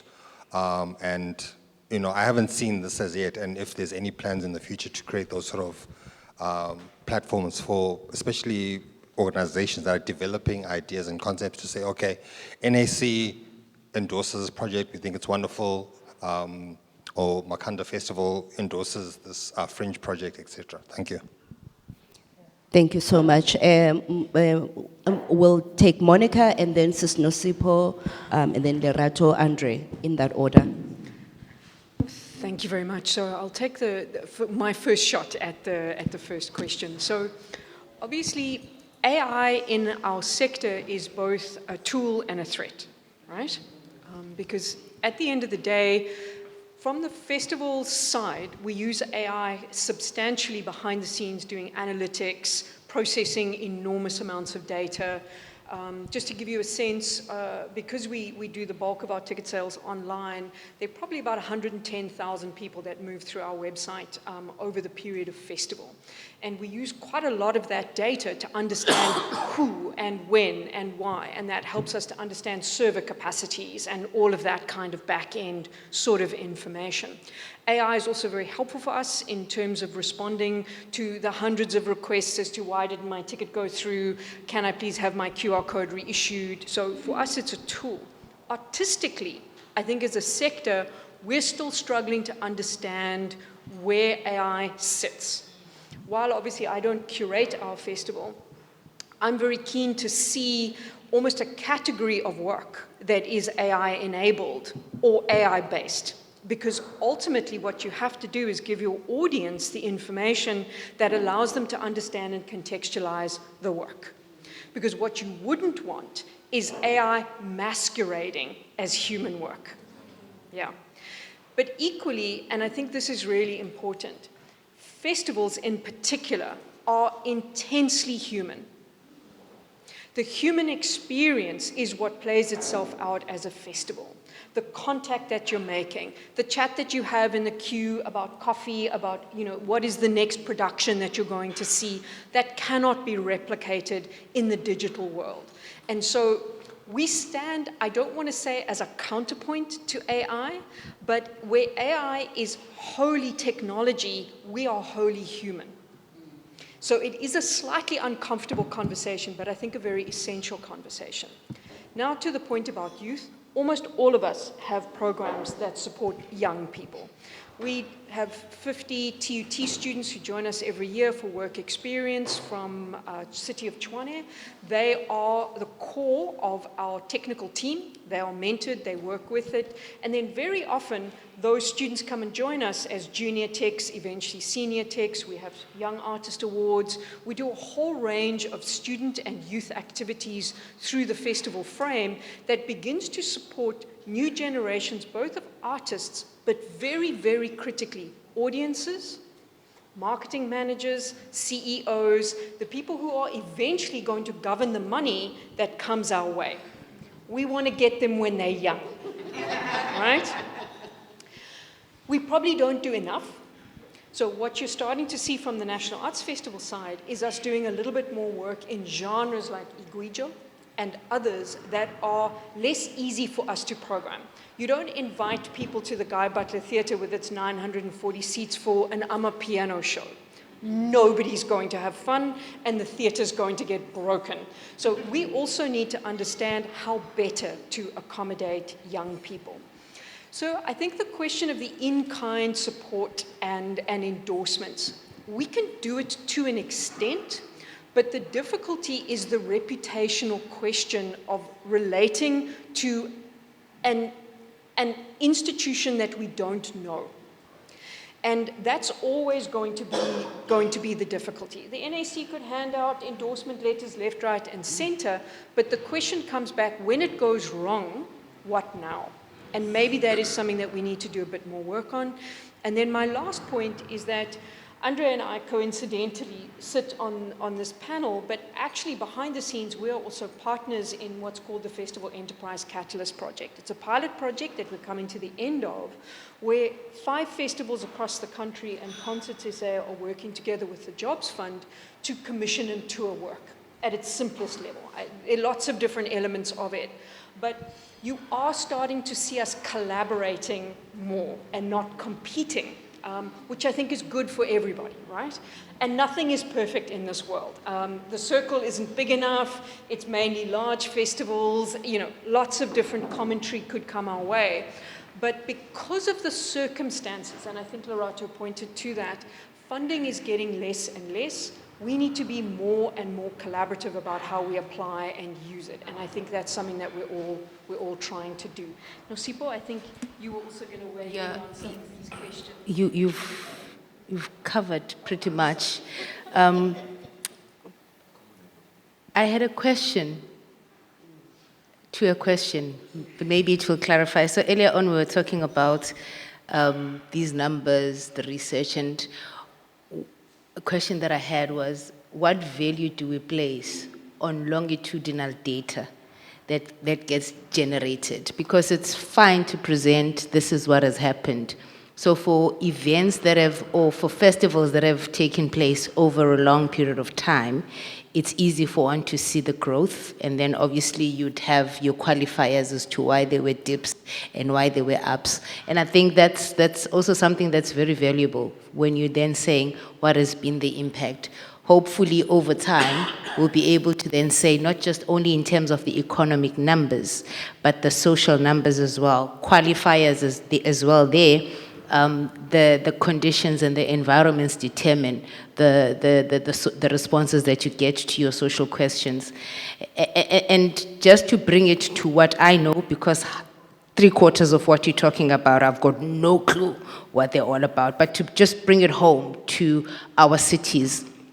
Perhaps to just say, you were talking about tools, and you said that tools are as good as, they're only good when you've tested them.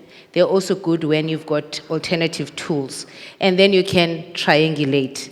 And I'm wondering whether this story that we're telling about these numbers around festivals and what is happening, whether this story lands to most of you sit in what is called the jock when there are events.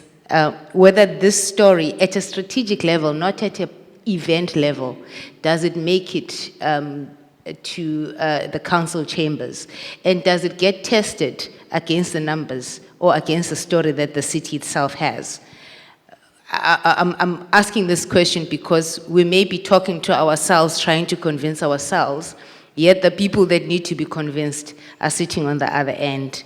And how do we then ask organizations like SACO to build that bridge between the wonderful work that you do and the research that you're doing with the work of the municipality, cities in particular? Because if they don't have access to that, then they work on a misinformed basis on which they allocate funding, set their strategies, support or not support some of your initiatives. For an example, you were talking about the non-financial support that might be given. I've seen, when I used to work with the city of Johannesburg, I've seen how they are marketing an event which coordinates a lot of the work that happens in that city. Most of the time, they just use what they have. So support can come in terms of, the normal stuff, the JMPD or the police minding traffic and all those kind of things. But I do think that if we are deliberate, because some of these things you can negotiate with the city and you don't need to be paying for them. If we start putting an emphasis on our festivals in terms of the social benefit that they bring, then you might be, and you tell that story and you tell that story very well, you might be able to offset some of the costs that are associated with the festival because you are demonstrating how it is for a better good. So I'm trying to figure out how do we then bridge this gap, because we are talking to ourselves, but then at a bigger scale, and maybe to say specifically for this area, for this city region in particular, or for this particular city, this is what is emerging. And we elevate the discussion from a curator artist to saying, this is what it means for the city, and we find ourselves in the right rooms. Thank you so much, Sis Nusipo. Andre, you wanted to respond to the two questions, or has Monica covered everything? That question was more like a conference topic. I'm an insomniac, so I don't sleep. The fact that I play with AI quite often, Monica really likes it, so I don't send her WhatsApps in the early hours of the morning because I like to debate things. So I debate with AI because they don't mind if I write to them at 3 to 6 a.m. in the morning. But we need to be careful about AI. There's a musical called the Rocky Horror Picture Show. And I think it's the Rocky Horror Picture Show. And there's this, where this guy says, "Feed me Seymour." Little Shop of Horrors. You see, that's why I've got her next to me. I should have WhatsApped you. And that "Feed me Seymour," we are feeding the AI monster. And the more we feed the AI monster, the more it accumulates knowledge. And it accumulates knowledge from different sources. And it uses that knowledge, and sometimes it claims to own that knowledge. So it reduces the ability to generate revenue, to generate income, and it accumulates in ways that can be regarded as great. So you don't have to visit the library, but negative when it claims ownership of that. There's a case currently that was settled where Zaik Simda was part of a group of writers, and millions were stolen from their work and used to feed the AI monster. There's going to be cases, and there are cases, where AI has been used to duplicate artists' works, to replicate their works. Spotify is guilty of some of that, and a whole range of other players are using the information and the ownership of others' works. So it's very dangerous. The other part of your question related to mentorship and succession. Yes, we're doing mentorship and succession. I'm doing it, my company's doing it with a whole range of young people. We work with a company in Cape Town. Everyone's under 30, and they're difficult to talk to. So I'll let my colleagues speak to them. So mentorship and succession comes up in our strategy sessions all the time. Then, as Monica said, the Festival Enterprise Catalyst, we had to figure out, and just kind of nuancing what Monica said, we're going to compete with each other. It's inevitable. But within that entity, we found that we have to collaborate with each other. That's important. And the nexus between collaboration and competition is where we can find the ways of working together. And as an offer to the calculator, I think we'll be able to test that tool. We'll be able to look at the scaling of that tool, because the scaling of that tool for me is crucially important. How you scale it up, how you scale it down, and then how we uniformly not just test it and debug it before we hand it to anyone to think that it's going to work properly. Thank you, Andre. I think, let me start to the gentleman's question there. Yes. For us as the National Arts Council, we are about to get to 30 years of here. And we just recently acquired a new council. And the council chairperson is very much passionate about revising the funding framework of the NAC. We recently had a disruption model session where key critical things emerged now. Has the NAC been funding artists? Those who have been applying, are they just artists, or are they just any person? So we also in a battling question where we're not sure who's an artist and who's not an artist. Have we funded an artist or have we not funded artists? And unfortunately, it's a very tricky thing, right? Because everybody is an artist. I myself have never had a BA Fine Arts, but I'm an artist in my own special way. I might have an idea to want to, host such a thing, and the proposal would be relevant and so forth. So when we now come to the question of getting into a different methodology of not only just funding, but giving endorsement letters, it becomes a very tricky thing, as Dr. Monica has mentioned. So it's a bit of a tricky one, but we would want to get into that space because of the funding declinement. In terms of, supporting young people, we do prioritize ensuring that every financial year we support new entrants, new applicants who have applied to us. Yes, they might be those ones who are receiving funding again. But even in our funding structures, you have the national annual funding, then you also have AOSF, which is a multi-year funding, funding projects that we have, where you've got even 3 levels of the type of projects that we support: entry level, middle level, and I think where you're almost like an expert level. So you've been in the industry for a long time, you have credibility, you just need a bit more funding to be sustainable, to grow. That's where we also have that. And then you've also got, just the other funding mechanism. I think you've got bursaries. Yeah, you've got, that's the one I was just mentioning now. There's international markets where we're looking at special projects that really would support market accessibility, those are not usually on an open call space, but we look at projects that look, this person has been sustainable, has a credibility, and they need funding to actually give more artists the audience experience more through the funding that we give, and that's the market access.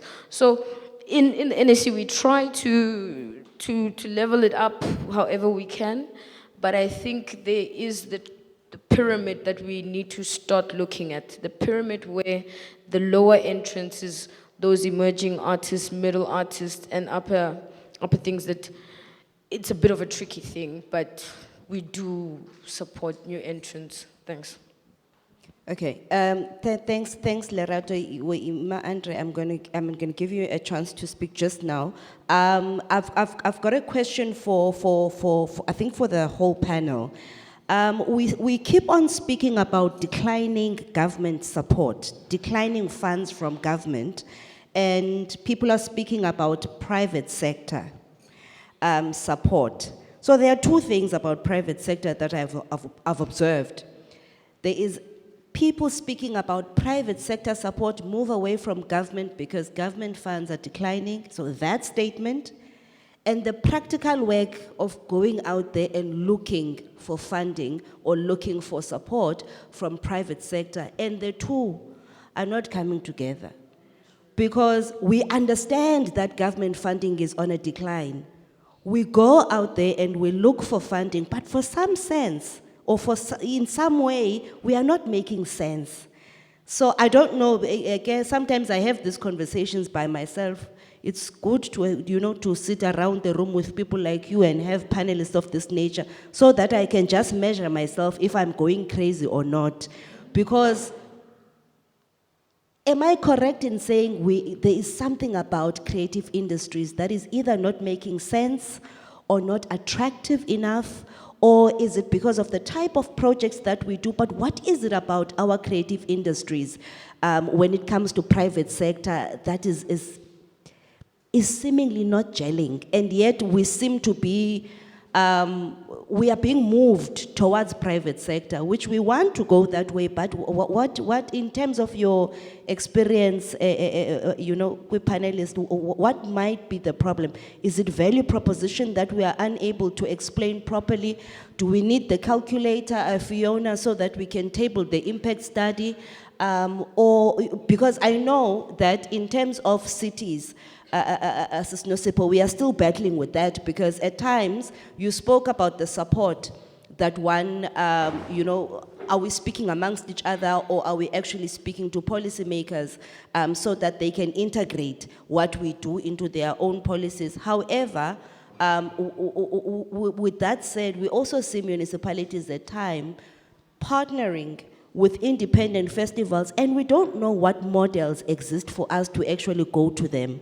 We don't know whether this partnership, is it a subjective thing, or is there actually a model that says if you are having an independent festival, you want in-kind support from your municipality, here is policy that speaks to that. They might not give you money, but they might partner with you when it comes to your comms and marketing. They might partner with you with regards to giving you one of their own venues. They might partner with you with giving you maybe, I don't know, equipment because they own such equipment. But we don't see, policy that speaks to that, but we do see them supporting other, other festivals. So these are two things. I think specifically to you, the municipal issue, and then just a general thing to the panelists, this issue of private sector, because I feel it's an elephant in the room that sometimes we throw out there, and then when you actually practice it, it doesn't yield results. What are we doing wrong? Monica? Thank you. So I think Nosipo's point about the story is a big one, right? But corporate money is essentially on two bases. One is corporate social investment, which the arts gets very little of, and the other one is the hard marketing budget.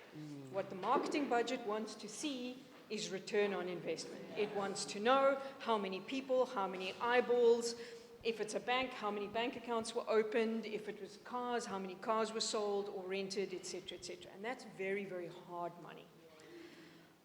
But Michelle Constant, who's one of our board members, and she was the long-serving CEO of Business Arts South Africa, made a very good point, is that almost every financial relationship starts as a friendship first. So you've got to make friends, and then value begins to be created. So of course our difficulty is that our need is urgent, so we want the transaction now, not the friendship now. And I think that's an orientation of ours that we need to look at. In the world that I currently live in, the national government positioning relative to festivals is unclear. So most kinds of sectors require some degree of certainty for investment. And when there are changes, when there is controversy, when there are flip-flops, it doesn't exactly create the climate in which business goes, now there's a sure thing. Okay. Because these are folks investing their profits to generate more profits. Not necessarily folks who are investing their profits because children love the arts. Okay. But I think equally we could spend government money differently and better. By my calculation, on an average, every year there's about 1.7 billion rand in unstructured grant funding around. That's between the National Lottery, the National Arts Council, DSAC, Corporate Social Investment Funding, etc. And these are rough figures. But I think we're possibly not using the right models, and I think we're not leveraging our resources well enough. And that's on us as the creative sector. But I think it has to start with the story, and it has to start with the meeting point, the meeting of minds, the meeting of passionate people who move something forward. Because in all honesty, it's the only thing that ever moves anything forward, is if we agree and we move forward. And I think that point, Nosipho, we're struggling with municipalities, definitely, but I think even bigger than that, we're struggling in the private sector for the same reason. But there's hope. Business Arts South Africa has a new orientation, a new CEO. Hopefully they can begin to perform that role once again of being catalytic, and maybe we're just not asking them to work hard enough for us either. Just some thoughts from my end. Anybody else? Thanks, Monica. Sis Nosipho? And perhaps it's the idea of introducing the arts, because we assume that everyone sees value in the arts. And I'll just give you an example. At a city level, the person that's going to decide on, well, at least advocate on policy, council decides, is somebody called the MMC, Member of Mayoral Committee. This person could have been being in the transport portfolio, for all I care, or finance, 2 weeks before, and then the next week they're responsible for community services, arts and culture. And if nobody then is going to dip them into the world of arts, how then are they going to even understand? Because the inclination is to say, money-wise, what is the ROI? And to be quite honest, the public sector has attracted a whole lot of people who come from the private sector, and the first thing that is on top of their minds is how much money are we going to make out of it? And that's not how the public sector was meant to function. It was meant to enable.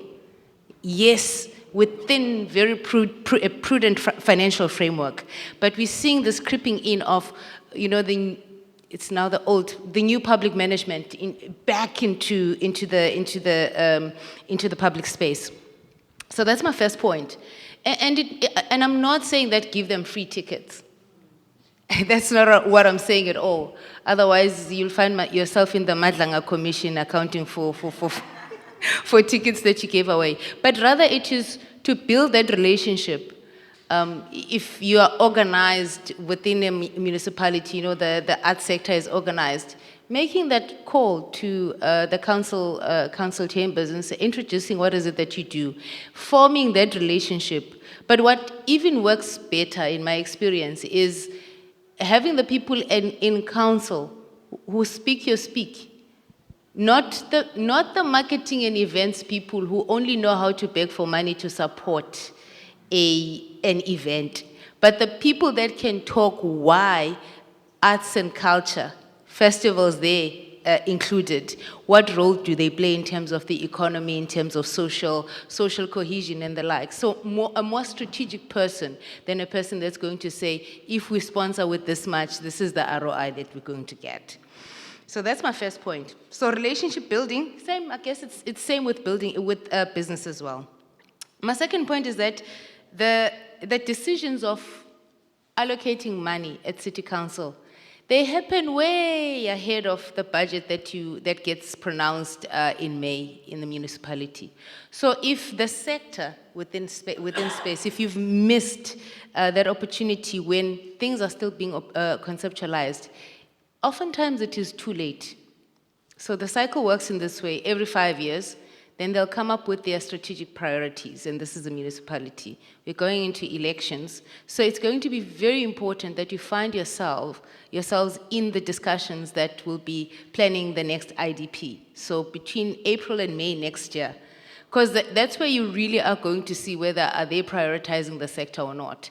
In terms of the support that they're giving. And I'm not just talking about looking at the line item that is saying arts and culture or social development. I'm talking about even what kind of infrastructure they want to invest in. Because if we then do not make our commentary on how infrastructure investment is crippling or is likely to cripple the industry, then we've missed the ball.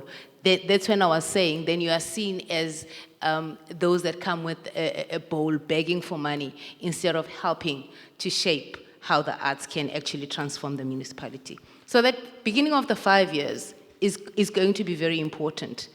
And then as they develop the policies, and I always take it for granted that everyone knows that when council puts forward a policy in its draft format, everyone is allowed to sit in the council chamber and actually say it doesn't make sense, and to write formally and say, us as a grouping or this organization, we do not support this.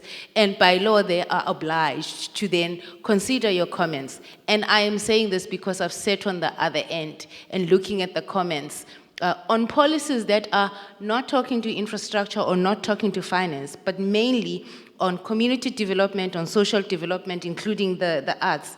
We get very little comments. Mainly the comments that are received are about how little funding is being given to artists. And that's not your problem. That's at the tail end of the issues. So finding yourself in strategic discussions is going to be very important. And I do know that most of you are going to say, oh no, but we send comments. It's very difficult for us to get a response from a municipality.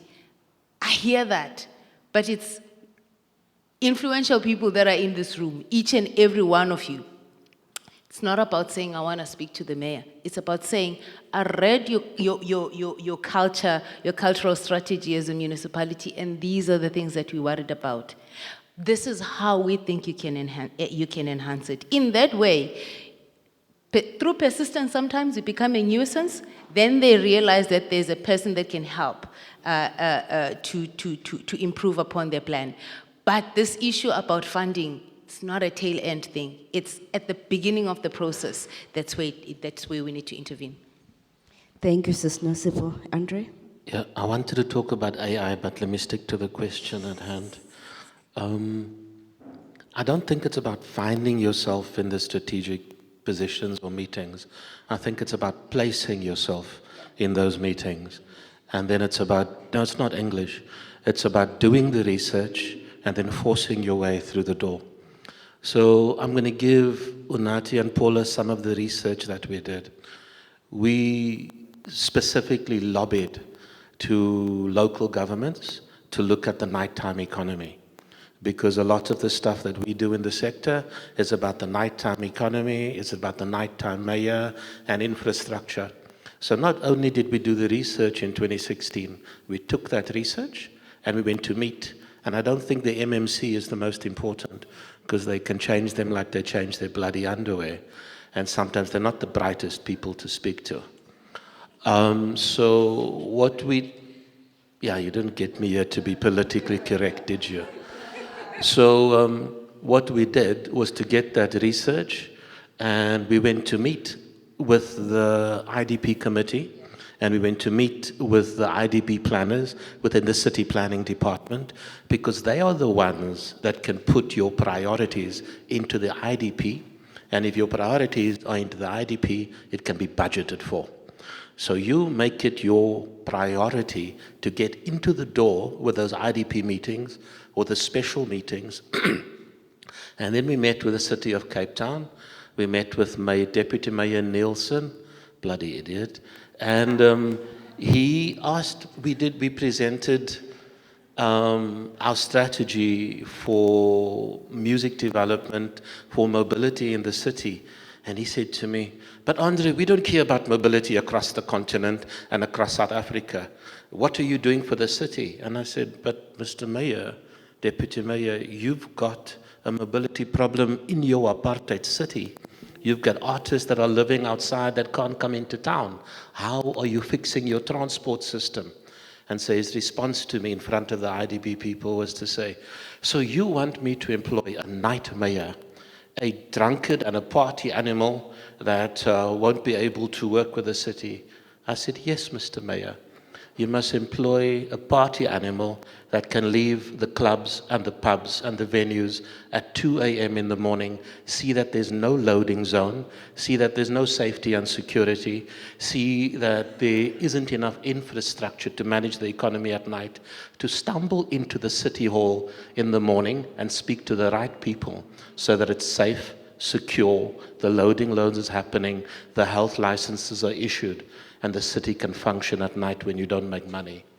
And I think that's sometimes the way we need to speak to our politicians and to the IDP officers, but also do the research so we can leverage into not only arts and culture budgets, local economic development budgets, tourism budgets, safety and security budgets, and infrastructure budgets.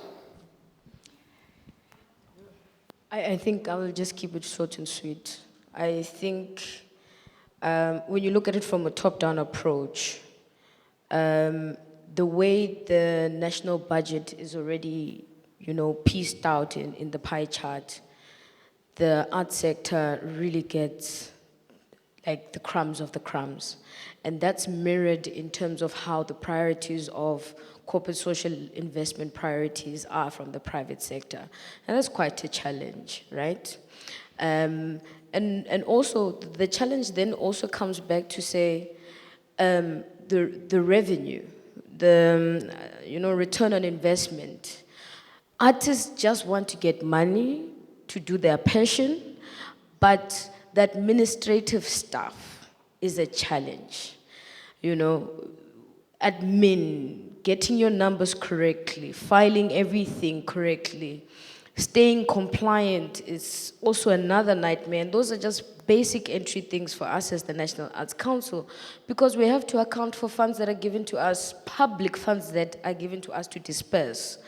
And you now come and you have a sector challenge of compliance, right? So there are those things that really make it very difficult for the private sector to come in and say, you know what, this is a booming thing. I can spend money, there is feasibility of ROI, even if it's not an ROI feasibility, there's other aspects in terms of business, variables that they can benefit from that. And it's very difficult for us to write that story down as the art sector. And I think, those are really some of the hampering lines. And for me, I think the art sector needs to take a reapproach in saying that we need to take a bottom-up approach. Local economic development is the key, driver to some of these benefits that we're going to offer, not only the community, but also the sector in which these private sectors are actually based in. So that's just my thoughts. A bottom-down approach in the art sector is required in terms of thinking. Thank you, Lerato. Hey, colleagues, it's a lot. I see your hand, Lele. I see your hand. There are certain words in this industry that when they come up, I think my brain just short circuits a bit because these words, they wounded me a lot. When you speak about complimentary tickets, hey, I get so wounded because I know how this, something that I regard that is something that could be used as a tool for you as an organizer to bring new partners to your event, but it becomes, hey, even if your festival is as beautiful as whatever, the experience is great, if there's a particular person that you did not give a complimentary ticket to, your festival was a failure, and then you ask yourself, how much was this ticket? 80 rand, 100 rand. This person earns how much money at the end of the month? Yo, I don't even want to mention. And Usis Nosipo spoke about lobbying. You know, this issue of lobbying is again another, something else that makes me short circuit a bit because it talks to us as, the creative industries coming together. Because I think it's very difficult, as much as Andre, I think Andre is a powerful being, where he goes to all these powerful politicians alone. But some of us, we need to go as a group, like a taxi driver, when they're going to beat you, they don't say, I'm going to beat you, they say, "Sokshaya Tina." It's a thing of they are going to beat you. So sometimes you need an approach where you go as a collective so that you are not seen as someone who's going there just for your own interest. However, again, that is difficult because you've got a creative industries which has film, craft, music, dance, theater, and immediately, even when you come to, a master classes of this nature, you can see the filmmakers, you can see there the theater people, there is the media there. So we are fragmented and it really becomes difficult when it comes to lobbying. But at some point, I believe in the Nelson Mandela Bay artists, at some point we were able to do that. We were able to come together. I know that Ulele, to the next person who has a question, we were sent to a meeting that we did not even know what the meeting was about, but we were told we must speak about the declaration of Mandela Bay Theatre Complex. And we did, and that is what lobbying was about. Sometimes you get plugged into the various meetings because we must all say the same thing, we must all speak the same thing, but I think homework was done in terms of us understanding what is this declaration, what is it going to bring us. So again, I think the issue of festivals, us, as a collective, plugging ourselves in the various conversations, whether Andre at an MMC level or at a council level or at a mayoral level, but we need to plug ourselves in these various groupings and speak the same language, that independent festivals need to be supported as much as the municipality festivals are funded, because at the end of the day, I think they all contribute to the GDP of our cities. We've got Ulele to Poetic Soul, who has a question. I'm going to take maybe one more or two more questions, and then after that, I'm going to ask the panel just to give us tips and hacks. Tips and hacks, that's the language, Monica, of TikTok, ne? Hacks, yes. Tips and hacks. Clock it, okay? Yeah. Tips, that we can take home. We can take home. Here we are in this room as creatives. Some of us having these ideas of wanting to start festivals, or we are already having organizations that are moving. But what are the tips? I think you've already started, Monica, because you spoke about private sector and relationships and friendships, that actually sometimes the conversations start there. They don't start at a point where you send a proposal, but you actually invite this person for coffee and build that relationship, build that trust, and then the proposal can come at a later point, because that proposal is important. Leletu, Poetic Soul. Thank you, Nobs. I don't think it's really a question more than you sparked something in me when you mentioned the difficulty for us to access private sector. And it's just something, I also have this conversation on my own, so I was very happy that somebody else is having a similar conversation. The thing for me is, I think perhaps what we need as a sector is something to be negotiated between those that can negotiate in the private sector. Because I think it does not look favorable for private sector to support us in terms of benefits when it comes to taxing and, because I know that they specify charities, they specify sports, but there's nothing clear about the creative sector. And in order for you to be able to access, you have to somehow look like a charity that's not really charitable.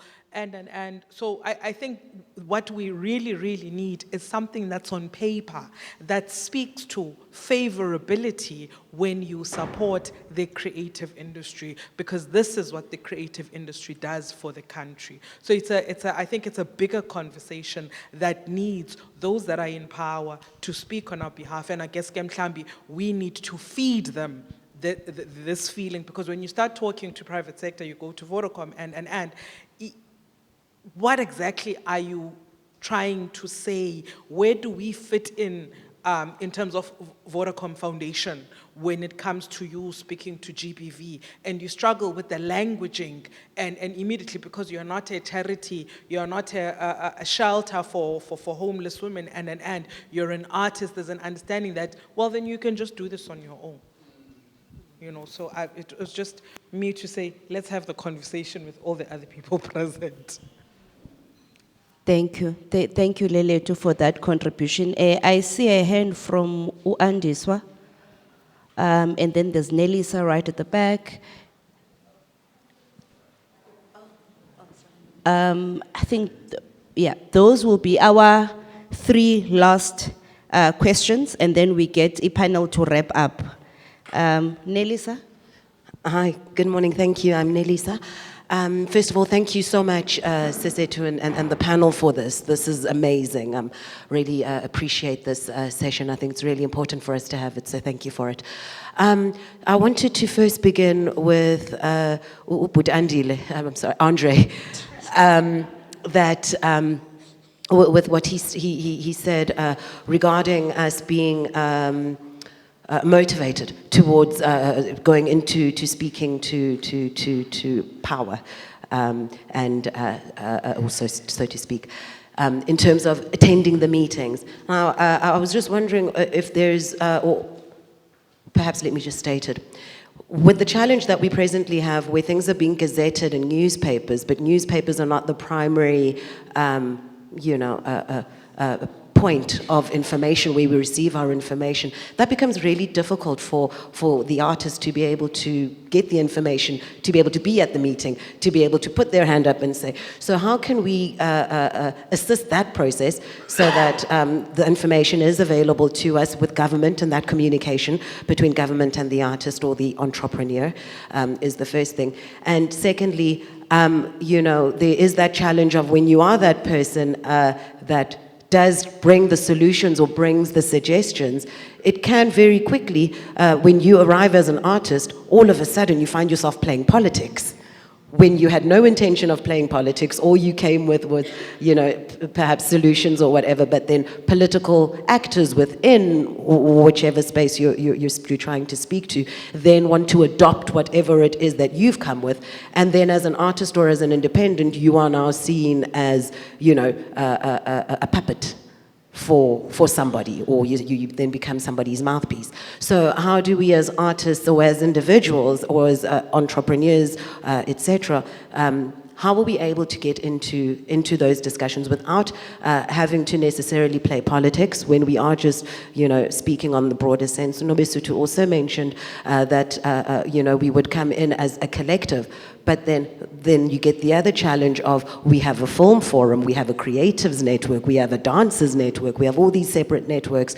And so when you now come with something that you see that there's a challenge and you bring your solution, do you then need to organize everybody first before being able to approach? So how do we get around those 2 issues? The first issue is the communication from government when changes are being made for individuals to be able to participate within those discussions prior to the changes being made.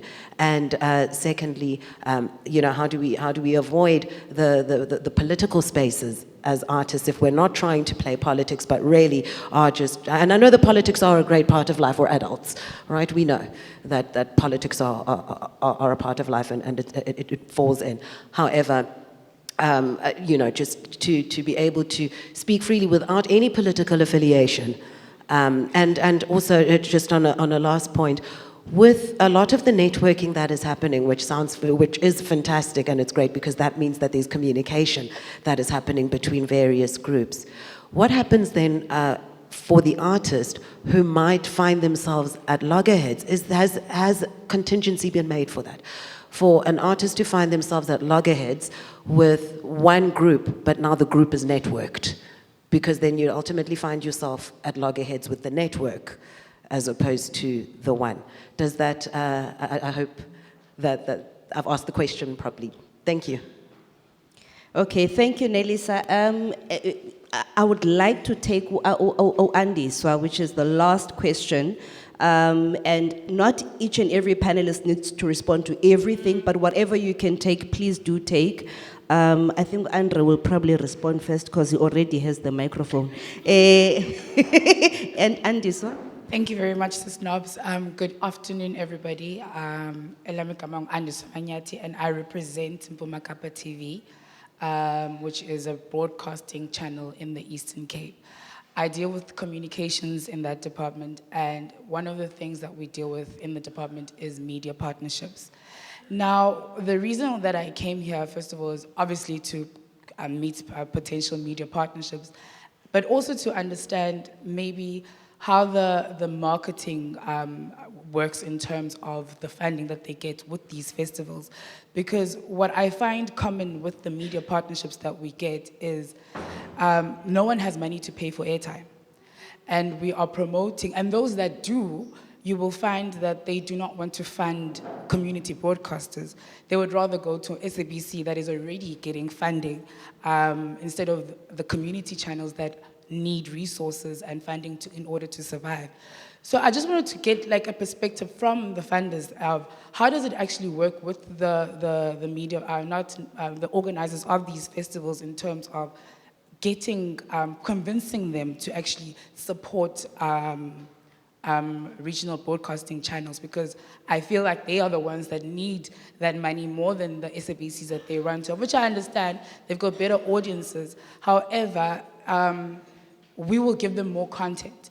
Instead of a 3-minute clip on Selima Tunzi, there can be a 24-hour show that is going to represent your festival, but yet they'll still choose to go to the bigger brands. So I just wanted to get some advice on how maybe we can leverage on that specifically.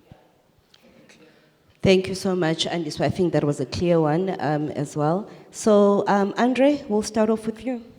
So answer 2 questions and then summarize something. Yes, please. Okay, firstly, the lady at the back, you're not alone. A lot of us are in the position of fighting these struggles and trying to define what they are. Issues of GBV is real. Issue of women in the arts and how they are treated is very real. So it's great for me to be a thorn on this panel over here. We've done some research on women in live music, and I'll leave some of our research with Unati and Paula, but all of it you can get on the IKS website. So please use that research and delve into it and use it to your advantage. And then the other lady said something about how do you avoid the politics. In the 80s, we knew that buying a loaf of bread was a political act because you played GST, or buying a bus ticket was a political act. If you're going to change policy, regulation, and legislation, you won't change it by avoiding the politics. You've got to be strategic, you've got to learn to play chess, and you've got to get your tribe behind you, and then figure your way into those doors. There's a window of opportunity now, right now. There's elections going to happen, but before those happen, there are officials down the road here. Your best bet is local government in order to change things within this environment and the city. Find out where the IDP office, who runs the IDP office, who's going to be the long-serving people in the mayor's office. Set up your meetings before the new mayor steps in, and then lobby and go into those offices and set it up as a collective. And then you use the research to articulate what you need, not what you want. And for God's sake, don't talk about funding. Talk about the things that can lever change within this environment. And then lastly, and Unati's probably not going to invite me to another panel discussion, but one of the biggest changes I think we need is we're in an environment where they are funding cuts that are threatening cultural jobs and threatening festivals. We're in an environment where there's heavy-handed interventions that's politicizing artistic expression. We're in an environment with very heavy rhetoric and alleged racism or xenophobia that's drifting us away from our diplomatic aspirations and our political aspirations that we had before. And the trust amongst artists is being eroded. So, no, I'm not a powerful being that meets with a whole lot of people. I've had informal meetings with this minister, not formal ones, because I look forward to the day that I could have meetings with the next minister, not this one.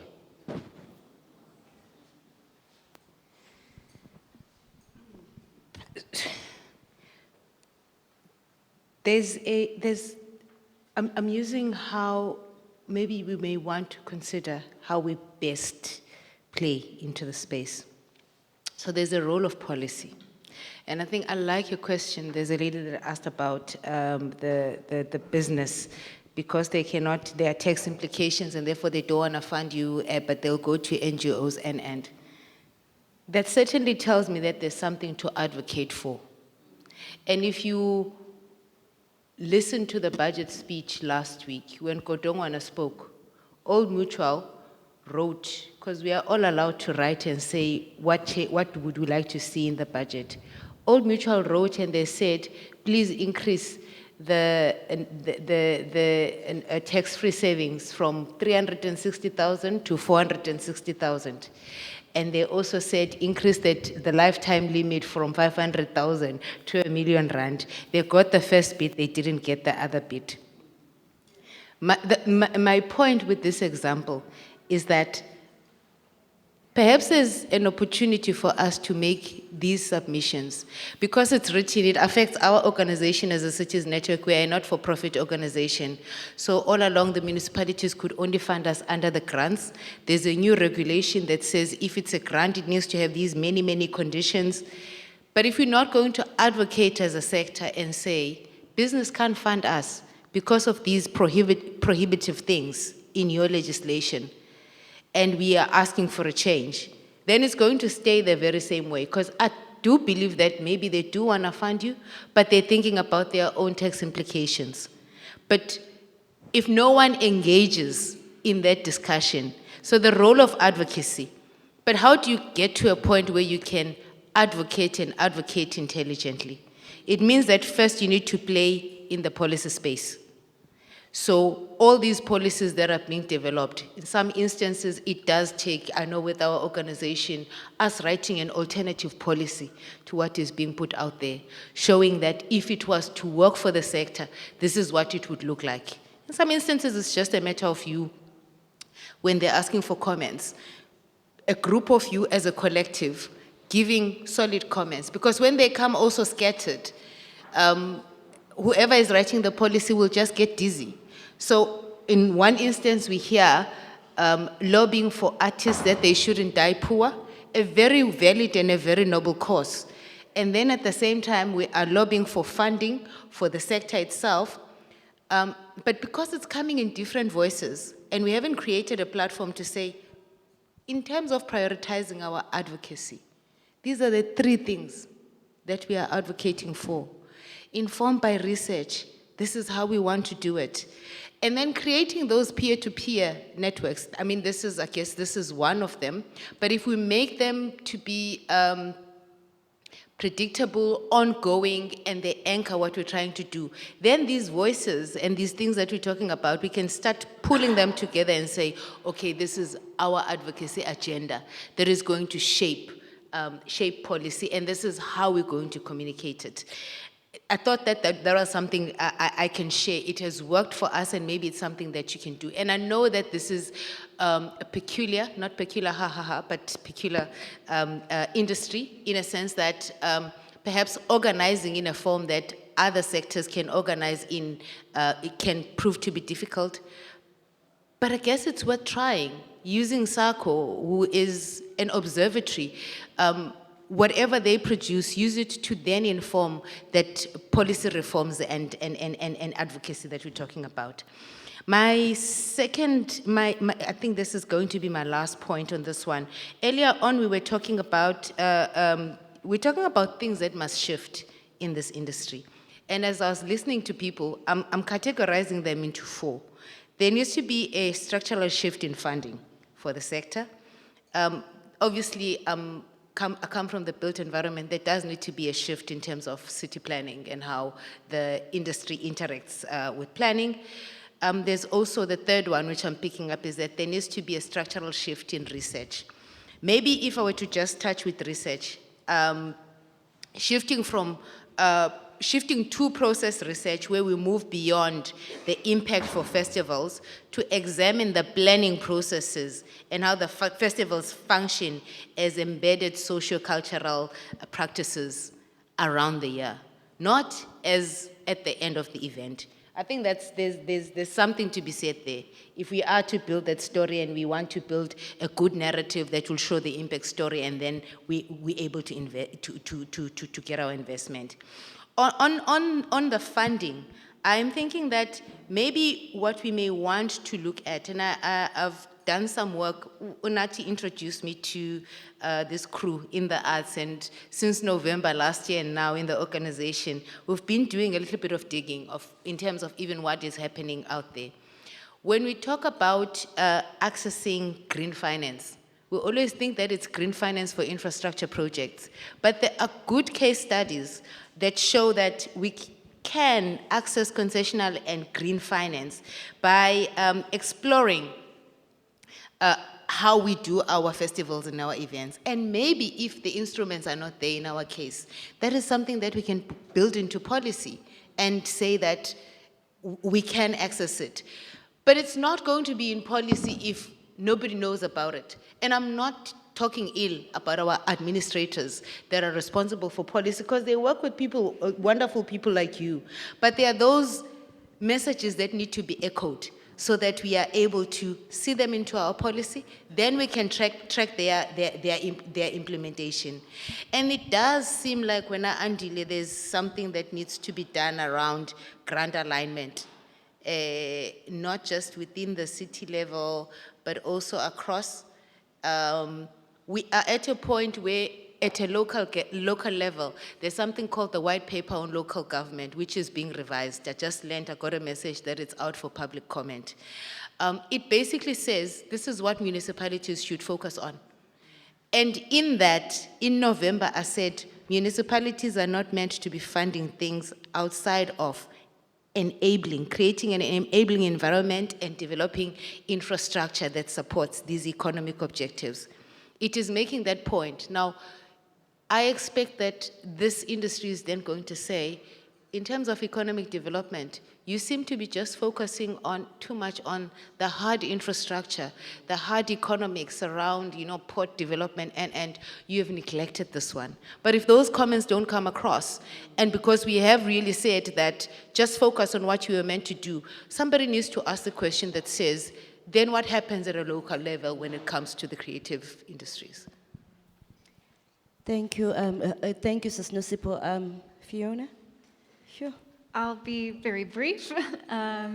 So I think the main tip I would have is use everything in your toolkit possible for advocating for your festival or your show or whatever it may be.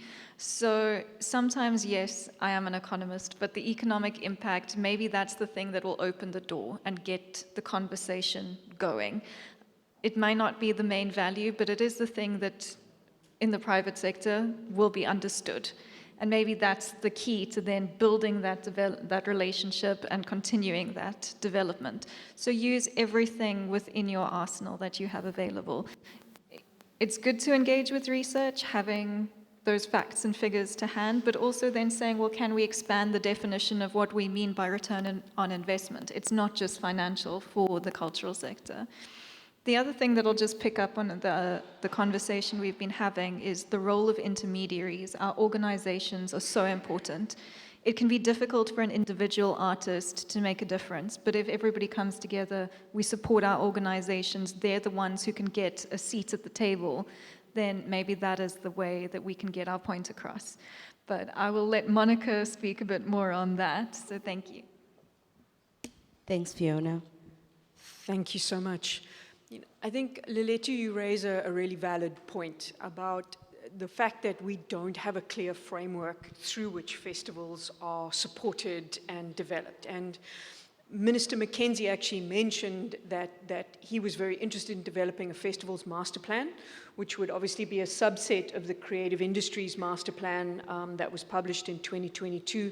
We are very keen to see that, because the master plan framework gives us an opportunity to understand both policy direction, but also instruments that both develop and enhance. So I think speaking to that question, talking to the DSAC and other entities to say this is something that we all really want to get behind. And DSAC, you don't have to do this on your own. We will help you as the sector, I think is critical. So I think also having that kind of master plan in place will be a point at which we'll be able to invite private sector who frankly are interested, because they have a wide range of opportunities to support sport, animal welfare, ECD is the big question at the moment, but really to begin to position ourselves as a strategic point of investment. And I think that in all fairness to DSAC, I think a festival master plan can begin to do that. The point around politics, the minute you step out of your own home, you're in a political conversation one way or another. And conversations are always two-way. So you don't always get to have your way. And any kind of funding comes with obligation. So you got to know when you step into the ring what the implications are. And in some cases, those are going to be morally and ethically objectionable, in which case you step out. And in other cases, the compromises that you need to make are going to get the thing done.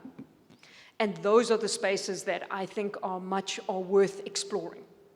Not the ones where you have to transform who you are and what you do to get funding, but the one where if you do things in a particular way or if you fulfill a particular kind of objective. So those are the kinds of partnerships to actively proceed. But unfortunately, in South Africa, and both Nosipo and Andre are very right, at this particular moment, it is going to be highly, highly political, and in that respect, quite difficult.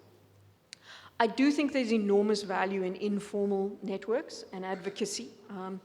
As much as Andre is a champion 3 a.m. in the morning WhatsApper, he's also fantastically good at sharing information about what's going on. Okay. And those are the kinds of networks that we need. Hey, Nosipo, there's a white paper, let's chat. Hey, Department of Labor is planning on extending the definition of performer to all acts of labor legislation. What's happening? Who's talking about this? Why aren't we talking about it more? So it doesn't necessarily have to be a formal organization, but it's a meeting of minds that creates an impetus for something. The words that I just want to leave you with is action is the best antidote to despair. Right? We can all sit in our little corners and be miserable and be unhappy, etc., etc. But if you do something, anything, it moves something forward. So maybe the festival can't be 5 days, but it can be 1 day. Do it. Maybe it can't be 20 productions, it can be 5. Do it. Because action is what moves you forward. Idea is what informs the action, but the action is what changes the game. Do it. Do anything, but do it. Thank you. Thanks, Monica. Thanks. I think we should get a sponsor from Nike. Just do it. Then I can create a song. Or wasn't there a song that says just do it? Do it. But thank you for that. Monica, I'm worried about the question of Andiswa. From Pomakapa TV saying, as I think you remember that question. So if you can just round up with that question, then we come to Lerato. My apologies, Andiswa. Festival marketing budgets are an exercise in compromise and despair. because most of the time, the budgets that get cut are the marketing budgets. So what you're doing when you're looking at your marketing budget is you're looking at the message that you want to send to the audience that you need to attract.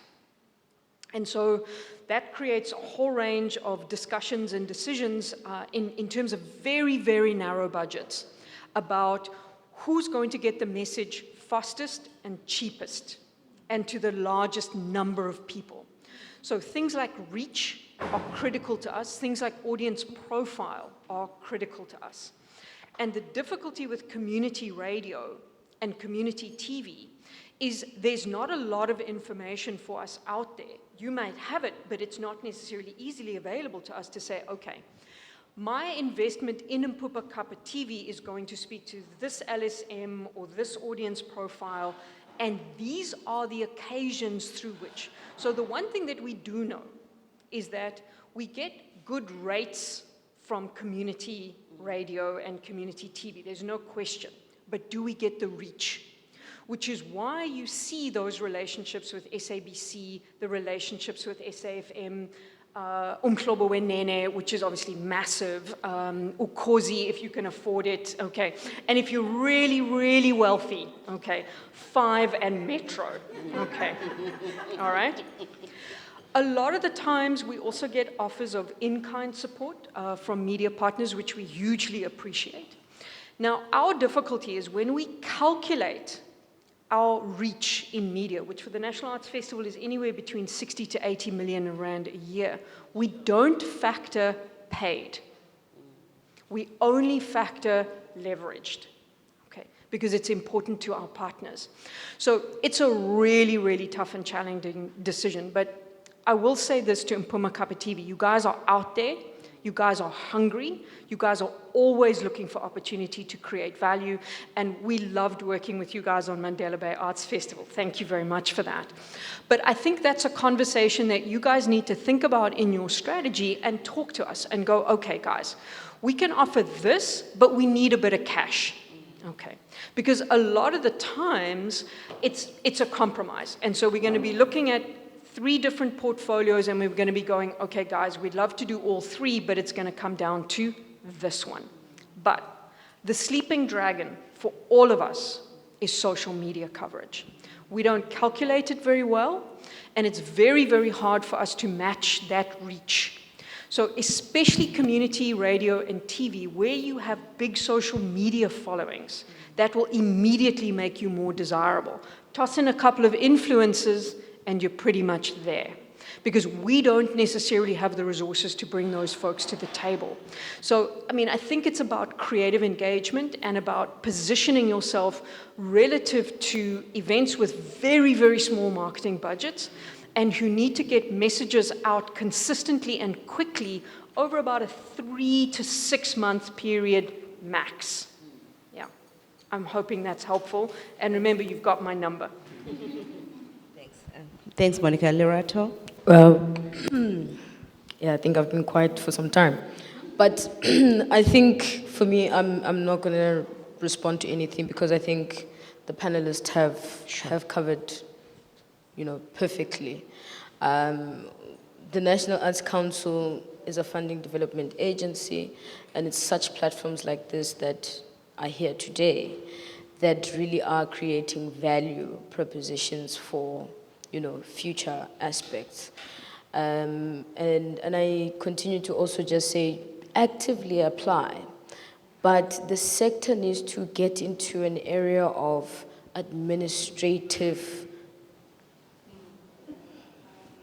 I don't even have the word, but we need to rock it in the administrative element. Yes, you're an artist, yes, you have the passion, yes, you have the skill, but part of the sector growth is going to require us to really strengthen our administrative talents so that we can get into better connections from a political space to even private sector value proposition areas.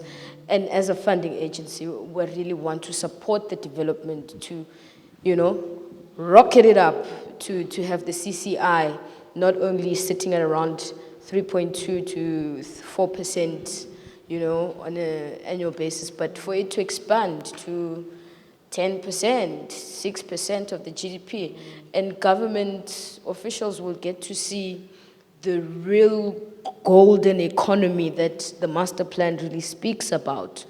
And that's it for me. Thank you so much. Thank you so much, Lerato. You know, when I'm in the audience, I'm one person who doesn't like it when the facilitator tries to wrap up as though we were not there. We were here, we heard everything, but I'll do it because, I'll do it, though I hate it when I'm on the other side because you like me too much.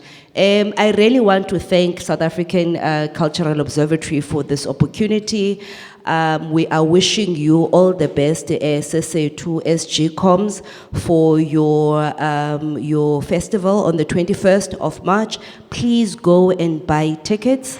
Tickets are available on Quicket. I also want to thank my panel, Lerato, thank you, Monica, Andre, Sisnosipo, and Fiona. Thank you so much. One thing that I really enjoyed about this session is that no one made the session about themselves.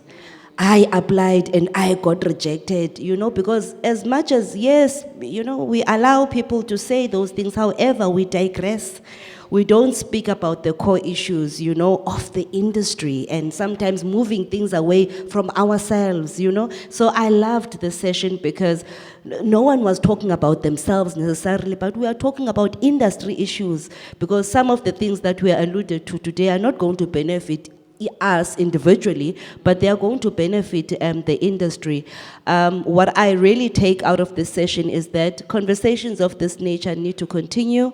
You know, and also the issue of lobbying, as Monica says, we need not be an organized group necessarily, but, you know, we need to meet now and again just to, you know, talk about these issues and see what are the policies that are being made and without us in the know, and who can we send there to go and speak the language of, you know, creative industry practitioners.